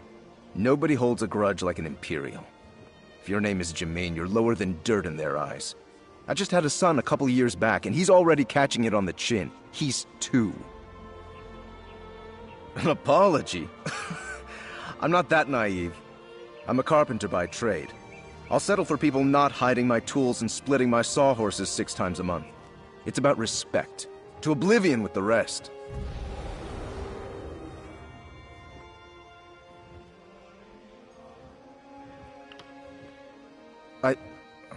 Well, not exactly.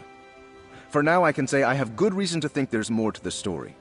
I'll know more once we look around their makeshift Temple of Dibella, and I'll feel much better about doing that having you with me.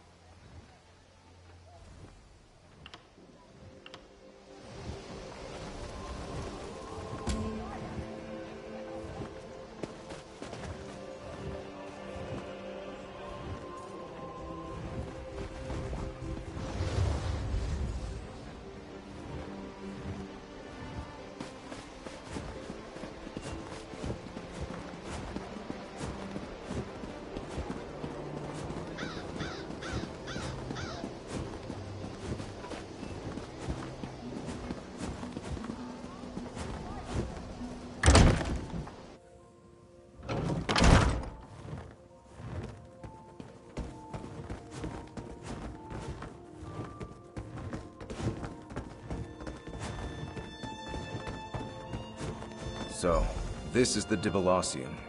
Just what I expected. Look at this place.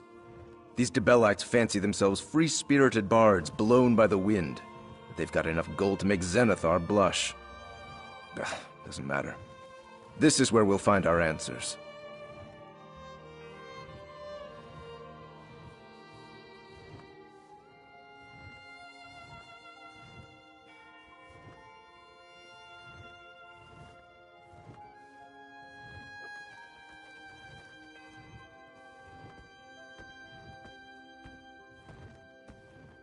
I don't know yet.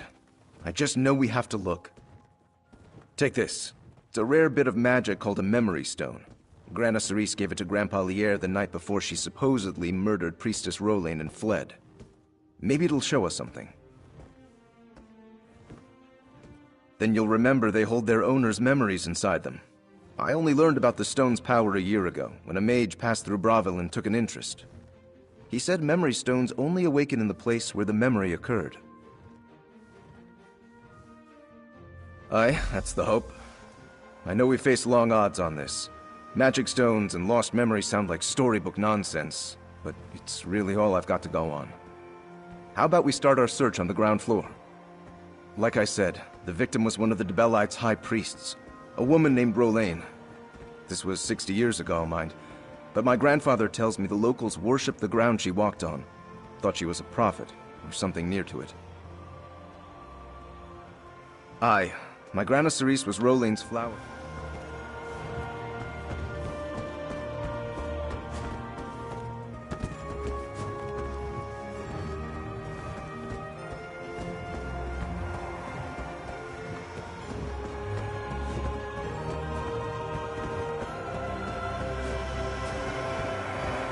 Look! The stone flashed! Did you see it? Something's happening. Is that... It's a memory! Who is that? Mara's mercy!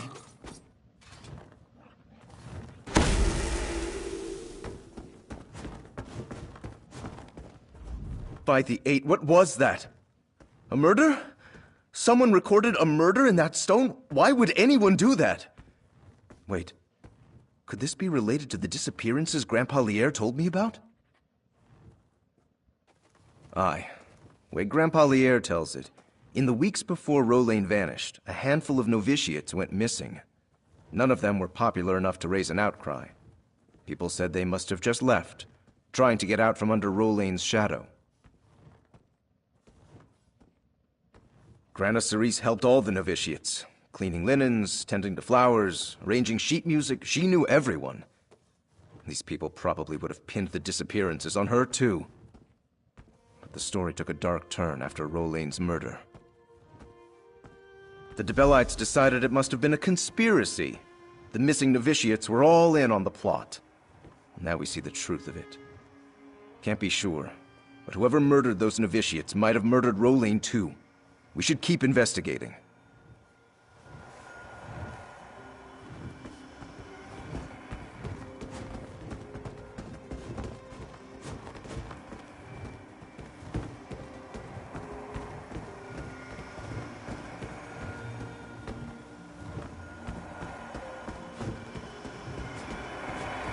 Another flash. Try the stone now.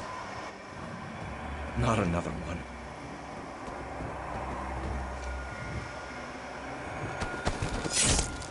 Preserve me. So real.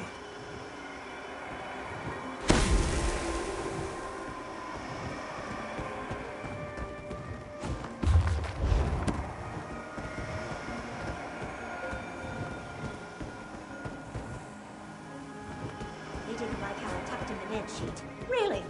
How many ways can there be?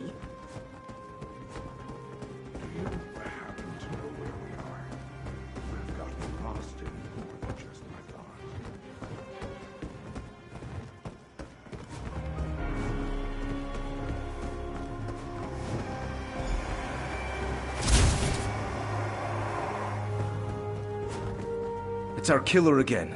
What's he doing? Gods, what is that? Magic? Did you see those gestures? Can you repeat them?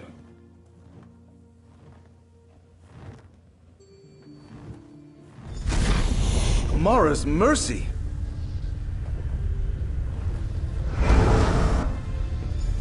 Skeletons! Are those the murdered novitiates? I think I might... Come on, Varric. Keep it together.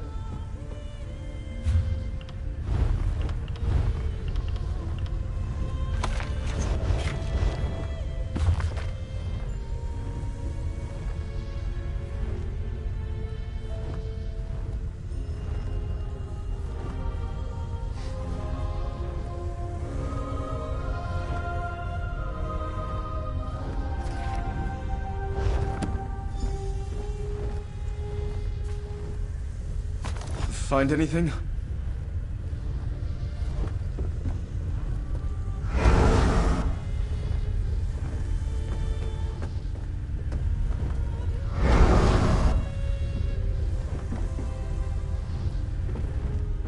What have you got there? A letter? Here, let me have a look at it. Oh, and can I have my stone back? I think I've had my fill of grisly memories for now.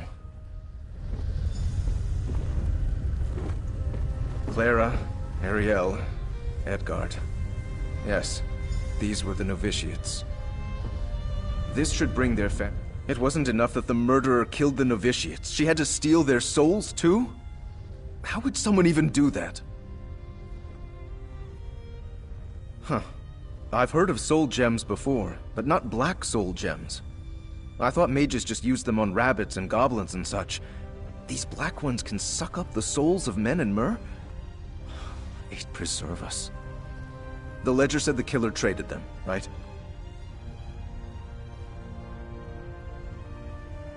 Never heard of them. But then again, honest carpenters like me don't do much business with soul-stealing wizards. It's all academic anyway. There's no way of knowing if the trade even took place. Unless that map you found contains a clue. I never told you how Priestess Rowlene died, did I? She left to visit Leowyn in her carriage, along with her flower bearer Cerise, my grandmother. They never arrived. Maybe this map shows where they went. Let's see where it leads, eh? Grandpa said there'd been talk about how Grana Cerise and the other junior priestesses of Dibella were greedy. When news came that Priestess Rowlene had been murdered, none questioned they'd killed her. Instead, they burned Grandpa Lierre's home. I don't see how it could be anything else. Sadly, I imagine the angry people who burned down our home and chased Grandpa Lierre away are dead now, so they're beyond justice. Yet we can still clear my grandmother's name. We must, for Grandpa Lierre. You're asking me? I figured you'd know. Whoever they are, I guess they like souls? The ledger said that the killer was bringing black soul gems to trade for a reward of some sort. Maybe they're part of the Waking Flame cult the killer mentioned? I wouldn't expect you to know about them. How many local cults are you familiar with? You seem so calm about all of this. So, these Waking Flame folks are still around? If our killer was one of them, that means they've been in Gideon for decades. By the 8, I hope not. I can't imagine how horrifying it would be to die, but not die. To be trapped forever in one of those black soul gems. Just thinking about it makes me feel like I want to vomit. I'm so glad I have you to protect me.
I'm afraid to ask, but I've got to.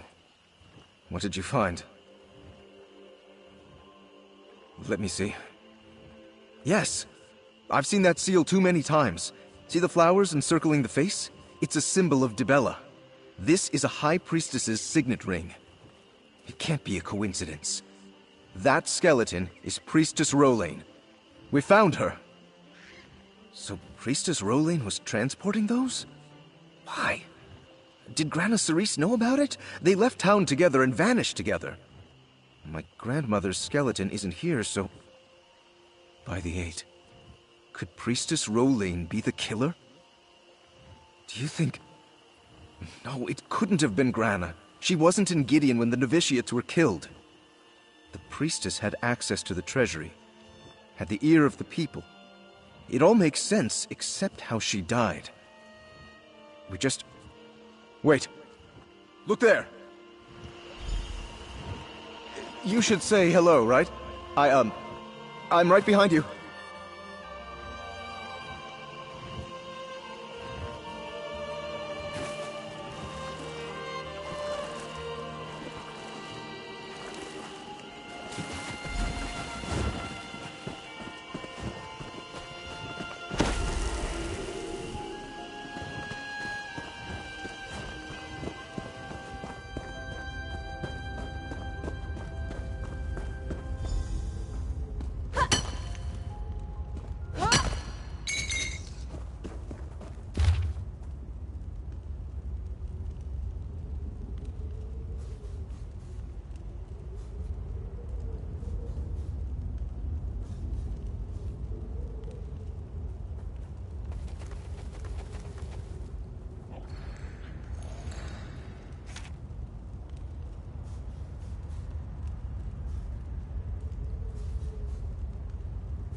That's Grana Cerise, isn't it? She's been here in this cave all this time.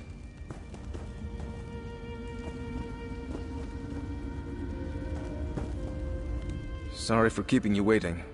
I'm sure uncovering murderous cults and meeting your grandmother's ghost is run-of-the-mill fodder for you. But for me, this is a bit much to take. I guess there was something to those dreams after all. I know. I should have told you from the start, but I didn't want to scare you off thinking I was crazy or something. It started a month or so ago. A ghostly young woman rouses me from my bed every night and stares at me. Like she wants something. I know it is. She just stared us both in the face and guided us to her remains, right? But what now? She put an end to Rolain's plot, but no one will believe me. The Gemains will keep getting stepped on. They'll say I faked the whole thing.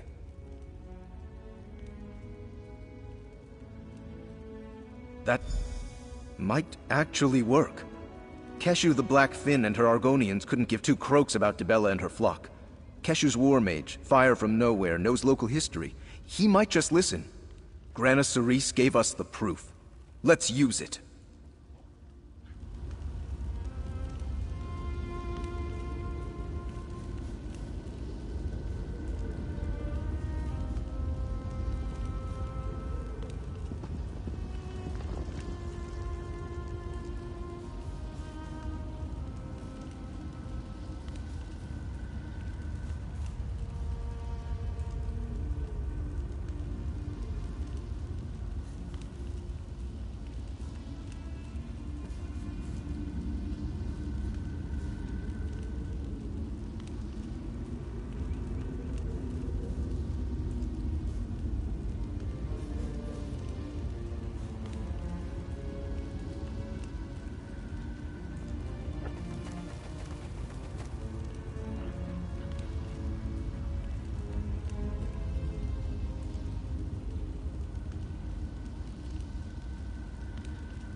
no sign?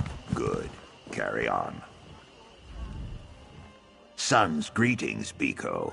Your friend's eyes seem gray with worry. What troubles you both? Rolaine. Ah, yes, the prophet woman these smooth skins mourn. She's been dead for a very long time, but still they cry. It is very strange. But that is the Imperial way, I guess. What did you discover? Something to quiet their hearts, I hope.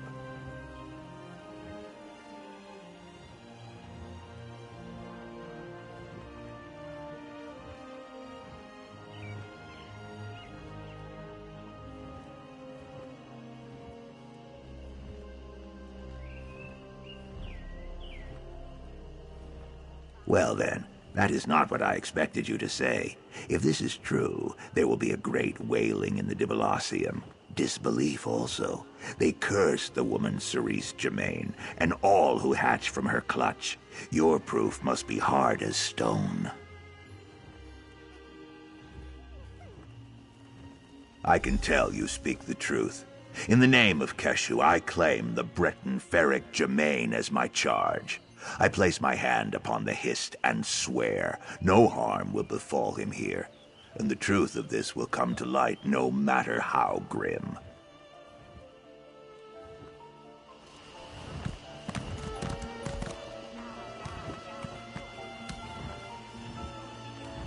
Thank the Eight for fire from nowhere, and for you. I never could have accomplished this without your help. I can't believe it's over. These zealots will finally know the truth. I guess I'll stay in Gideon until we put this matter to rest for good. I want to see these people's faces when they come to terms with what really happened. Then, it's back to Bravil in my woodshop. Sooner the better. Thanks, hero. For everything. If I didn't trust Keshu and her Argonians to protect me, I'd flee right now. I'm sure there are plenty of people in Gideon who will want me dead for what I know. But I'm staying. Grana Cerise was a hero. I won't let her down. Relieved? Honestly, I started all this to get the people of Cyrodiil off my family's back, and to get a full night's sleep. Not exactly selfish, but not a righteous crusade either, you know? But now that I know what Grana went through, I am sadder. But we sorted it right. Spirits at rest, remains recovered, souls returned. I hope. This is as happy an ending as we could hope for, given the circumstances. Just makes me damn glad I'm a carpenter and not a full-time adventurer.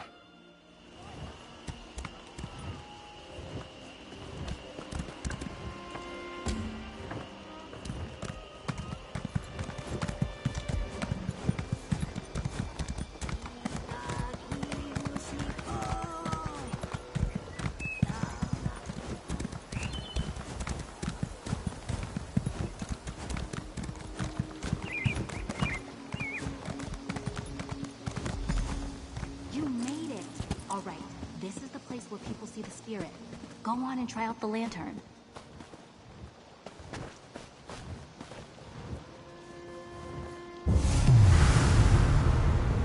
Who intrudes upon my grief? Gioves is lost. My son is lost. All that remains is sorrow. Tava's feathers, You can see me? It matters little. The miseries of Castle Gioves bind me here. Bind all of us here. We are cursed. Our gardens wither. Our once great walls crumble. And my gentle son feels nothing but heartache. I am Duchess Estella of Castle Gioves. As for the curse, it is the work of a vile trollop named Elizinda. Arche scorn her soul. My darling boy, Mathan was infatuated with her. And how did she repay his affection? By murdering him in cold blood. I cannot bear to speak of it anymore. My poor Mathan. I sense his presence sometimes. He's bound to the place where he died. An old cottage northeast of Gioves. A place where he and Elizinda twisted. Help him. Help my son. Succeed where his mother failed. It worked! I told you it would work! Tall Papa's breeches, what a tale! A ghostly duchess, lusty young nobles, betrayal and murder. This story's got it all. Whew. Is it getting hot out here, or is it just me? Yes, tied to a cottage nearby. I can almost picture it. Rustic, secluded, tossel quilts, embers smoldering on the hearth. Gives me the prickles. Almost makes you forget someone likely died there. Something she said does trouble me a bit. The Duchess said the lover's name was Alazinda. That was my great-great-grandmother's name. It can't be a coincidence, can it? She lived in Gideon for a time before moving back to Alakir. Do you think my ancestor murdered Mathin?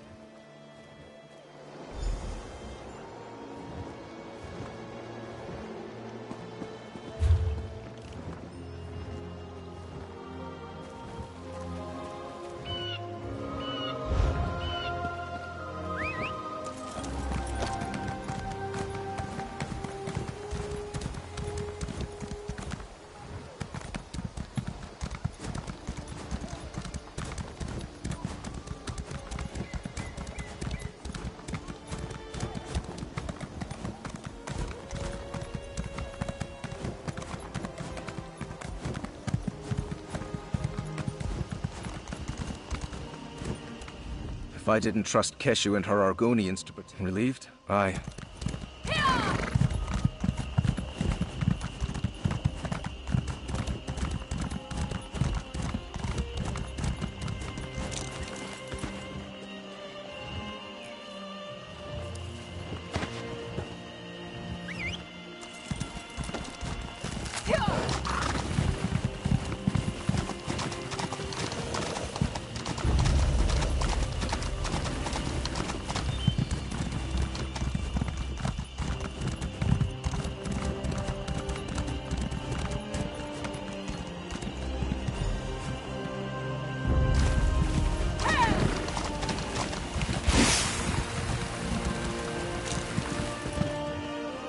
This is the cottage the Duchess mentioned, I think.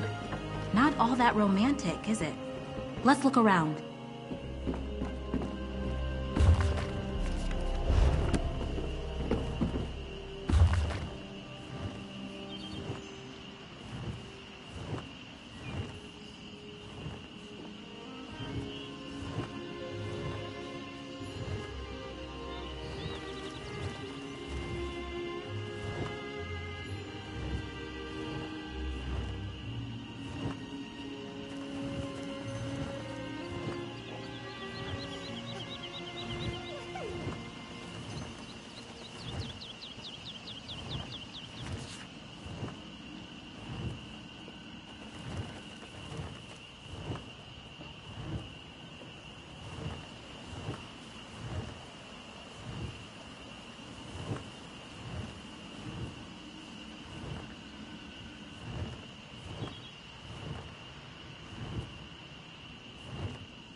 Nothing but creaky floorboards and old weeds for me. I knew I should have brought my spectacles. What did you find? May I? Her anguish just jumps off the page, doesn't it? So, Mathin intended to marry someone else and Alazinda killed him in a fit of passion. Can you imagine loving someone so deeply that you end up murdering them? Gods, that's romantic. Sort of. It's a ring of Mara, the sort of ring used in a pledge of marriage. Mathin might have intended to give it to this mysterious fiancé or... I'll hang on to the ring. Let's use the lantern. Maybe Mathin can shed some light on this.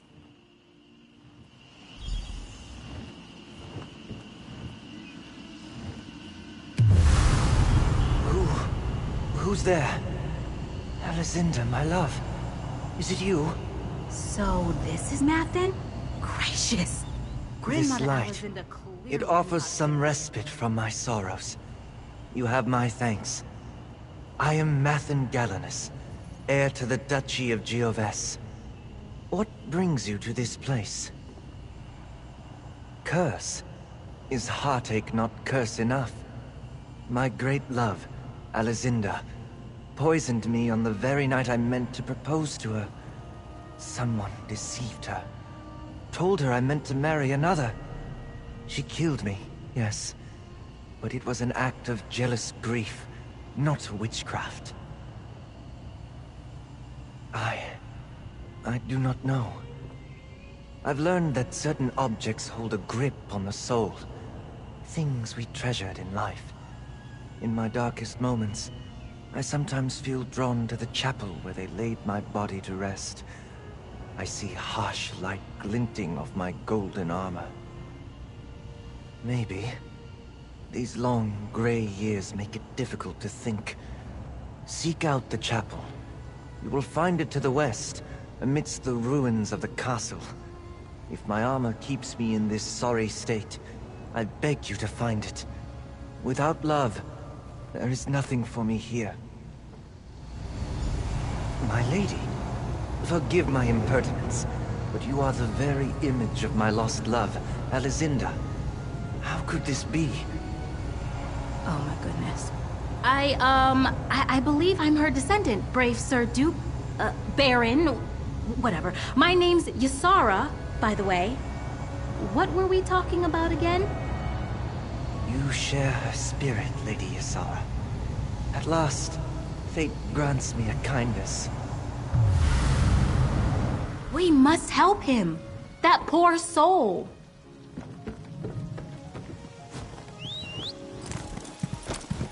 I'll catch up to you at the chapel, all right? I need to jot down some notes.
Well, here we are, and not a scrap of golden armor in sight.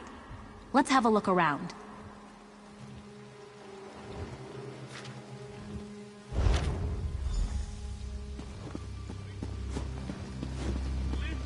What's that you've got there? Not a golden helm by any chance. A magical incantation.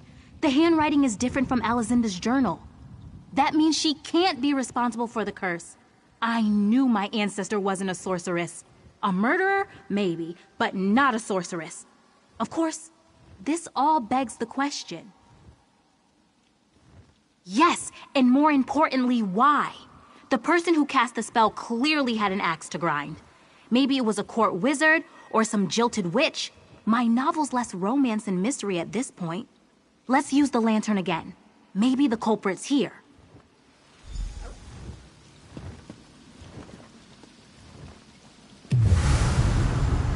What are you doing here? Why aren't you caring for my boy? Did you find my dear Mathen? Can't I trust you to locate a simple cottage? How is that possible? It had to be Alazinda. When Mathen died, the Duchy's light died with him. That Redguard wench cast us into darkness. If I could just have brought him back, I could have...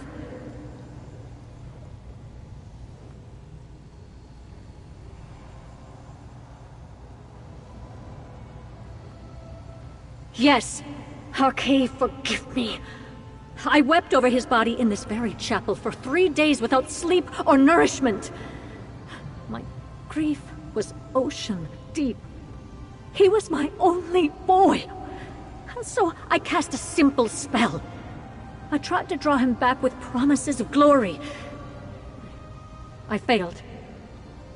I cast the spell over his armor and sword, but it went awry. I wrote everything down. You can find my notes in my private study beneath the eastern wall. If you find his helm, breastplate, and shield too, you might be able to set things right. Necromancy? How could she... You! Oh, I see you well enough, Redguard. You think I don't notice the family resemblance? You stay away from my boy! Tava's feathers. Bit touchy, isn't she?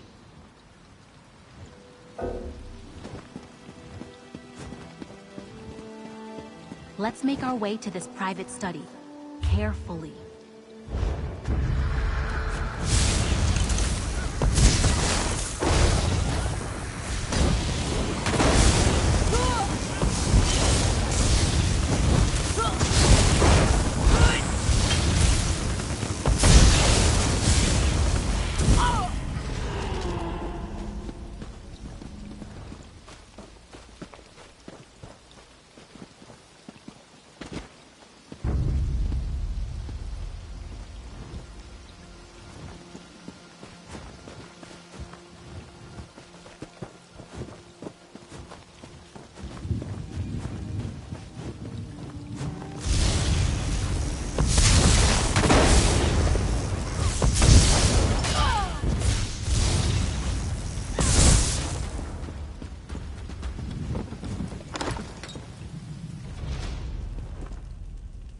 His own mother toying with dark magic in this very room. What a plot twist!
You found something.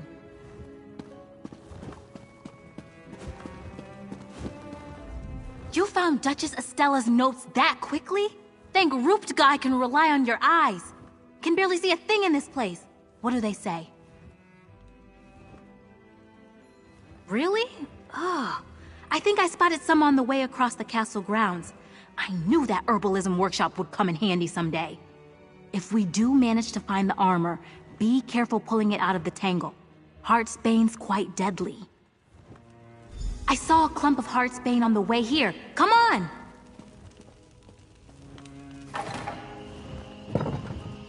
This way, I think.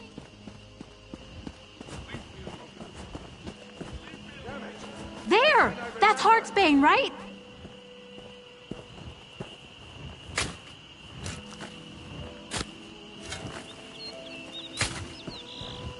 You found his helm?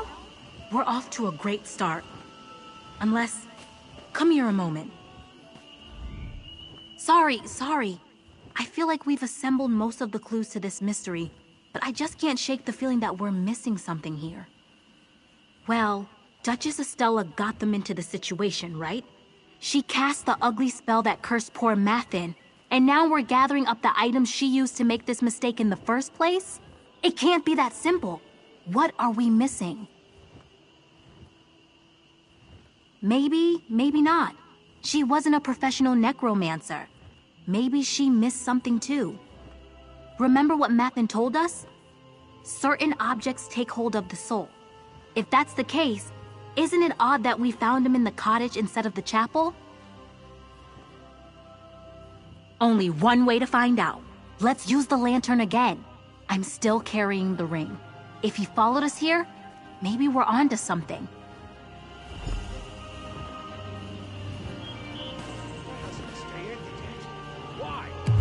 Lady Ysara, I had not expected to see you again. Why do you summon me? Where are we? It's been so long since I walked the grounds of the castle. I scarcely recognize it. Whatever the place, it is good to speak to someone again, and to see the fair image of my lost love. Spell? Some ill-conceived plot to resurrect me, I presume. Mother never could suppress her passion for the occult. Now we both pay the price. But even so, I feel something else now. Some other force that nags at my soul. Something fairer, softer. My Ring of Mara? I had not thought to see it again. I see it clearly now, though. At rest near the heart of the fair Lady Ysara. The course is clear, friend. Gather my armor and rid me of the curse. In the meantime, I will bask in Ysara's glow. Lady Ysara, you bear not only Alizinda's ring, but her spirit as well. Had I a heart, it would pound like a drum at the sight of you. Thank you, Mathin. I'm sorry for what happened to you. My friend and I will fix it, I promise. Having you beside me is all I need. Come, let me sweep you away. Find my armor and break the curse. Your friend will be safe with me in the meantime. Oh my! What just happened? Damn it! Why can't I remember?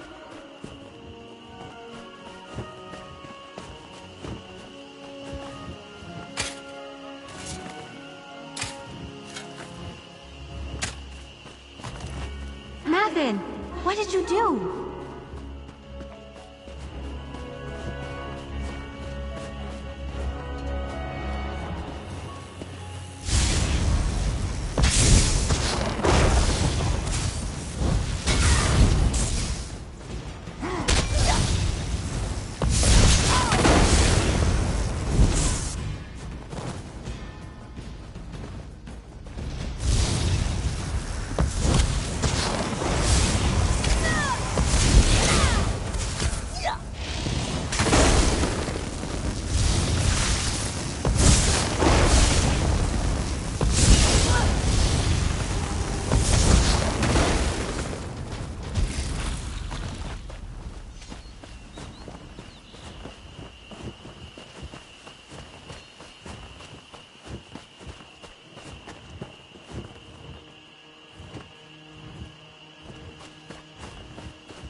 You summon me again? Did you find the armor? Where is your lecherous friend?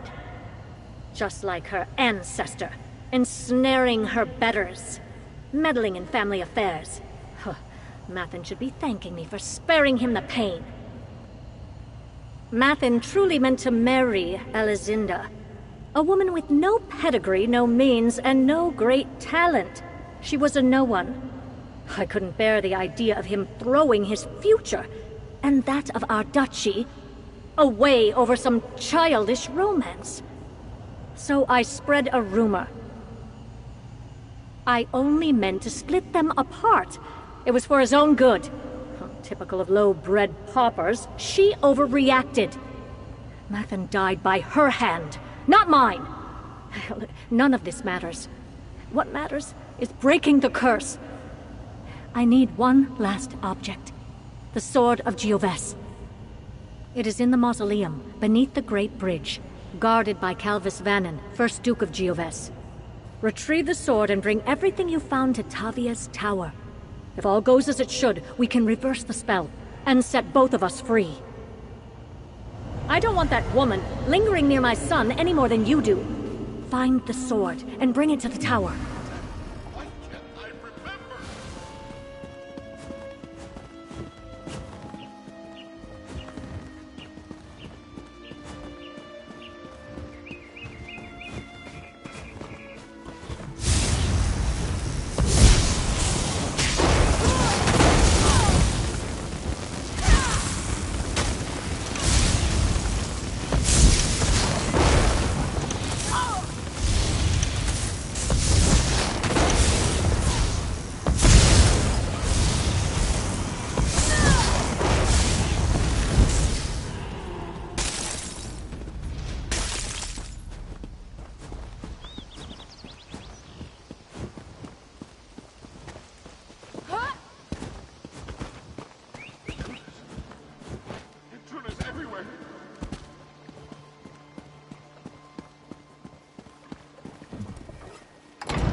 We can finally end this curse.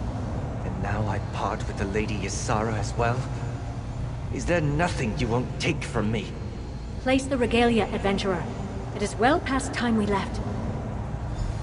Farewell, dear lady. I wish we had more time.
Mathan!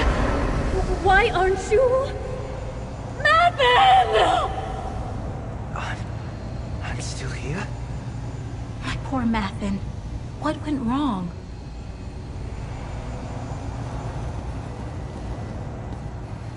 I am sorry for absconding with dear Lady Ysara. I found myself conflicted, torn between two intentions. One in the cursed armor, and another in the Ring of Mara. You sundered Mother's curse, but it seems my soul remains tied to the ring. Trapped, perhaps. The foul burden of necromancy no longer weighs me down, but my connection to the ring is no less intense. It's passionate, fiery. It's like all my unfulfilled dreams and desires remain bound to that band. And to Lady Ysara. Perhaps, part of me still yearns for the warmth of Aetherius. But now, as I behold the beautiful Lady Ysara, I'm given pause. She is so like my beloved Alizinda, with a heart as warm as the sands she walked as a child. I must speak with her. Lady Ysara, light of my afterlife. That ring you carry is the key to my heart. I leave my fate in your hands. My hands? Mathan, what are you saying? If you choose to wear the ring, I will remain by your side. An attentive and loving guardian. Are you serious? Tall Papa, preserve me. Destroy the ring, and I will pass to Aetherius. The choice, my lady, is yours. Did I just get a proposal from a ghost? Up until now, the only man who ever wooed me was a stable hand in Bergama. I know I should recoil at this. It's profane, blasphemous, right? But gods, he's cute. And the way he speaks, it's like a dream. Ugh! How could he lay something like this at my feet? I can barely decide which boots to wear most days. When he swept me away, he told me his heart was torn to pieces. He said I was the only balm. He said I was his second chance. I don't know. Aside from the whole ghostly murder victim thing, this is what my heart always yearned for. It's why I write romance novels. The thought that I could bring him love and joy is intoxicating. Still, he deserves peace and rest, right? I want you to stay, Mathen. I really do. But it wouldn't be fair to you or Alizinda. Our friend will destroy the ring. I understand. Yours is a loving heart, Ysara. I pray you find someone worthy to share it with.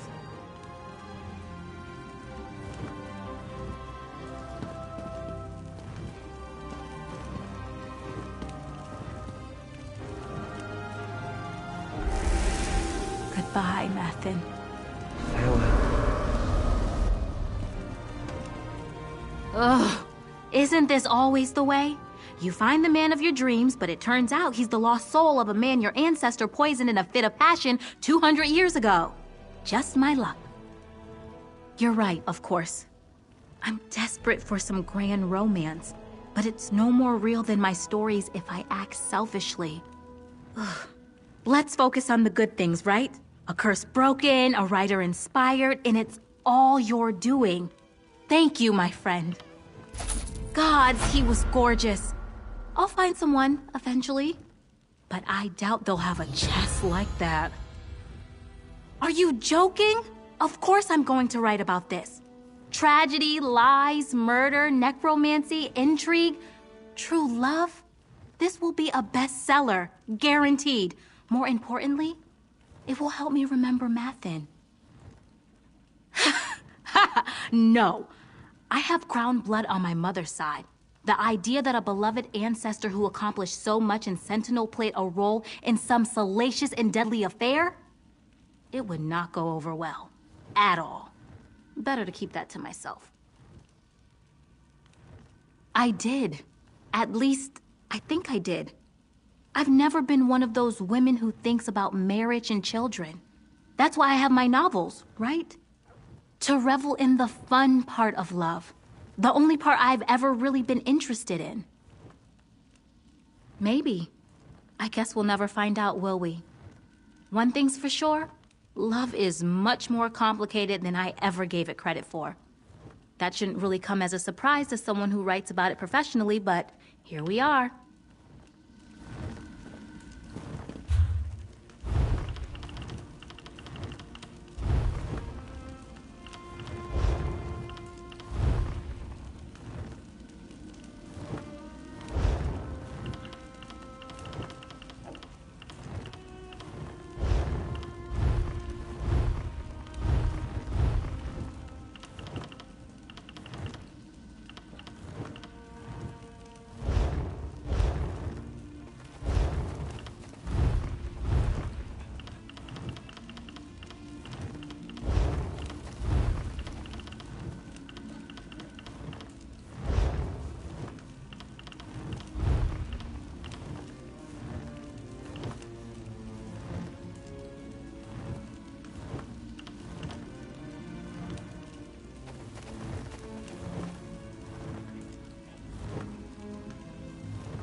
The Dark Brotherhood. They must be driven out of Blackwood. I still can't figure out why they would be targeting us, Vandacia. Eliminate the threat first. Then we can seek answers. All of the remaining counselors in Blackwood are gathered here in the castle. Valeria, Vandacia, and myself. While we await the arrival of the scribe I sent for, tell me what you uncovered in Gideon.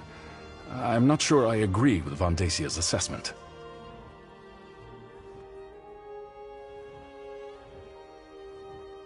Yes, I remember reports of their presence early in Morikar's reign, but they were driven out. The assassins must see this as the perfect opportunity to reclaim their base, but what does that have to do with Leovic's secret and the ambitions? Vandacia, Valeria, and I were just discussing that. We think Leovic had each of the counselors unknowingly working on a different aspect of the Ambitions project. They each had access to a piece of the puzzle, but no one but Leovic knew everything. That's our prevailing theory. If the counselors ever came together to compare notes, the truth of the Ambitions would be revealed. To stop that from happening, the Dark Brotherhood was sent to kill my colleagues. Indeed.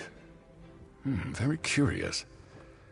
Still, I'm hesitant to take the word of an admitted killer at face value. Not with so much at stake. Regardless, their very presence still poses a threat to all of Blackwood. The Sanctuary cannot be allowed to reopen.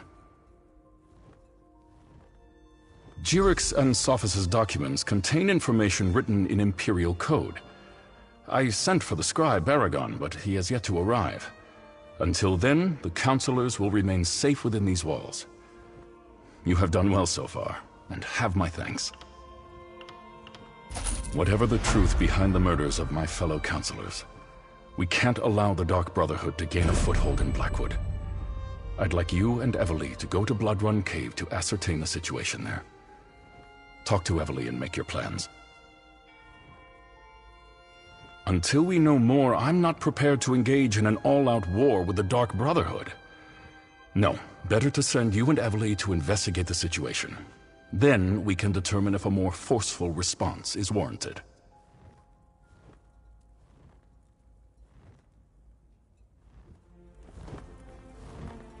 Hey, partner! Over here! All right, you heard Leviticus. Time to get back to work. While the counselors stay safe in Leyawiin Castle and wait for the scribe to arrive, we need to find out what the Dark Brotherhood is actually up to. Show me that letter you found in Gideon. Yeah, these are definitely orders. It mentions Bloodrun Cave. That's northeast of Leyawiin, toward the edge of Blackwood territory. Well, as the spinners always say, the best way to find out what's happening in the clearing is to step into it. Of course it does. Nothing has been easy since I found that strange book and started chasing down Leovic's secret. Well, are you still interested in solving the mystery of the Ambitions? Will you come with me to Bloodrun Cave? The counselors should be safe, so meet me at Bloodrun Cave. We need to determine if the Dark Brotherhood is behind the murders or not. Either way, that sanctuary is a threat to Blackwood. I just hope I don't have another one of those waking visions. Remember back at Fort Blueblood when we found the murdered servant? I had a vision of a shadowy figure. It was a robed and hooded cultist. Order of the Waking Flame, I think. It was brief and powerful, over in a moment, but the figure felt evil. What else could it be? The book seems very old and it's written in a language we can't read. Just carrying it around, it feels heavy, oppressive, like a burden I didn't know I had. But Lupus sent me to find it. It must be important.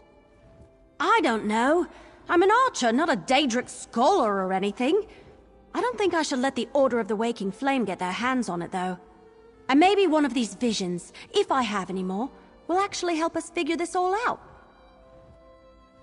No, but that last vision I had was clearly a warning about the cult leader, whoever they are. They're powerful and evil. So, bad dreams or no bad dreams, I think I'll hang on to the book, just in case.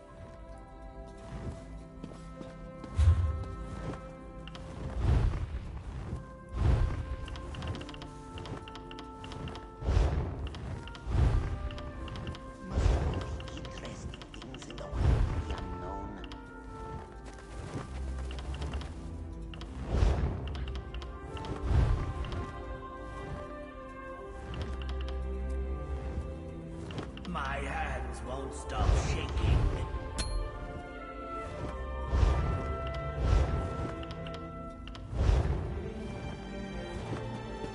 I'll meet you at Blood Run Cave. You made the right call, Leviticus. You won't be safe until the Dark Brotherhood is driven out of Blackwood.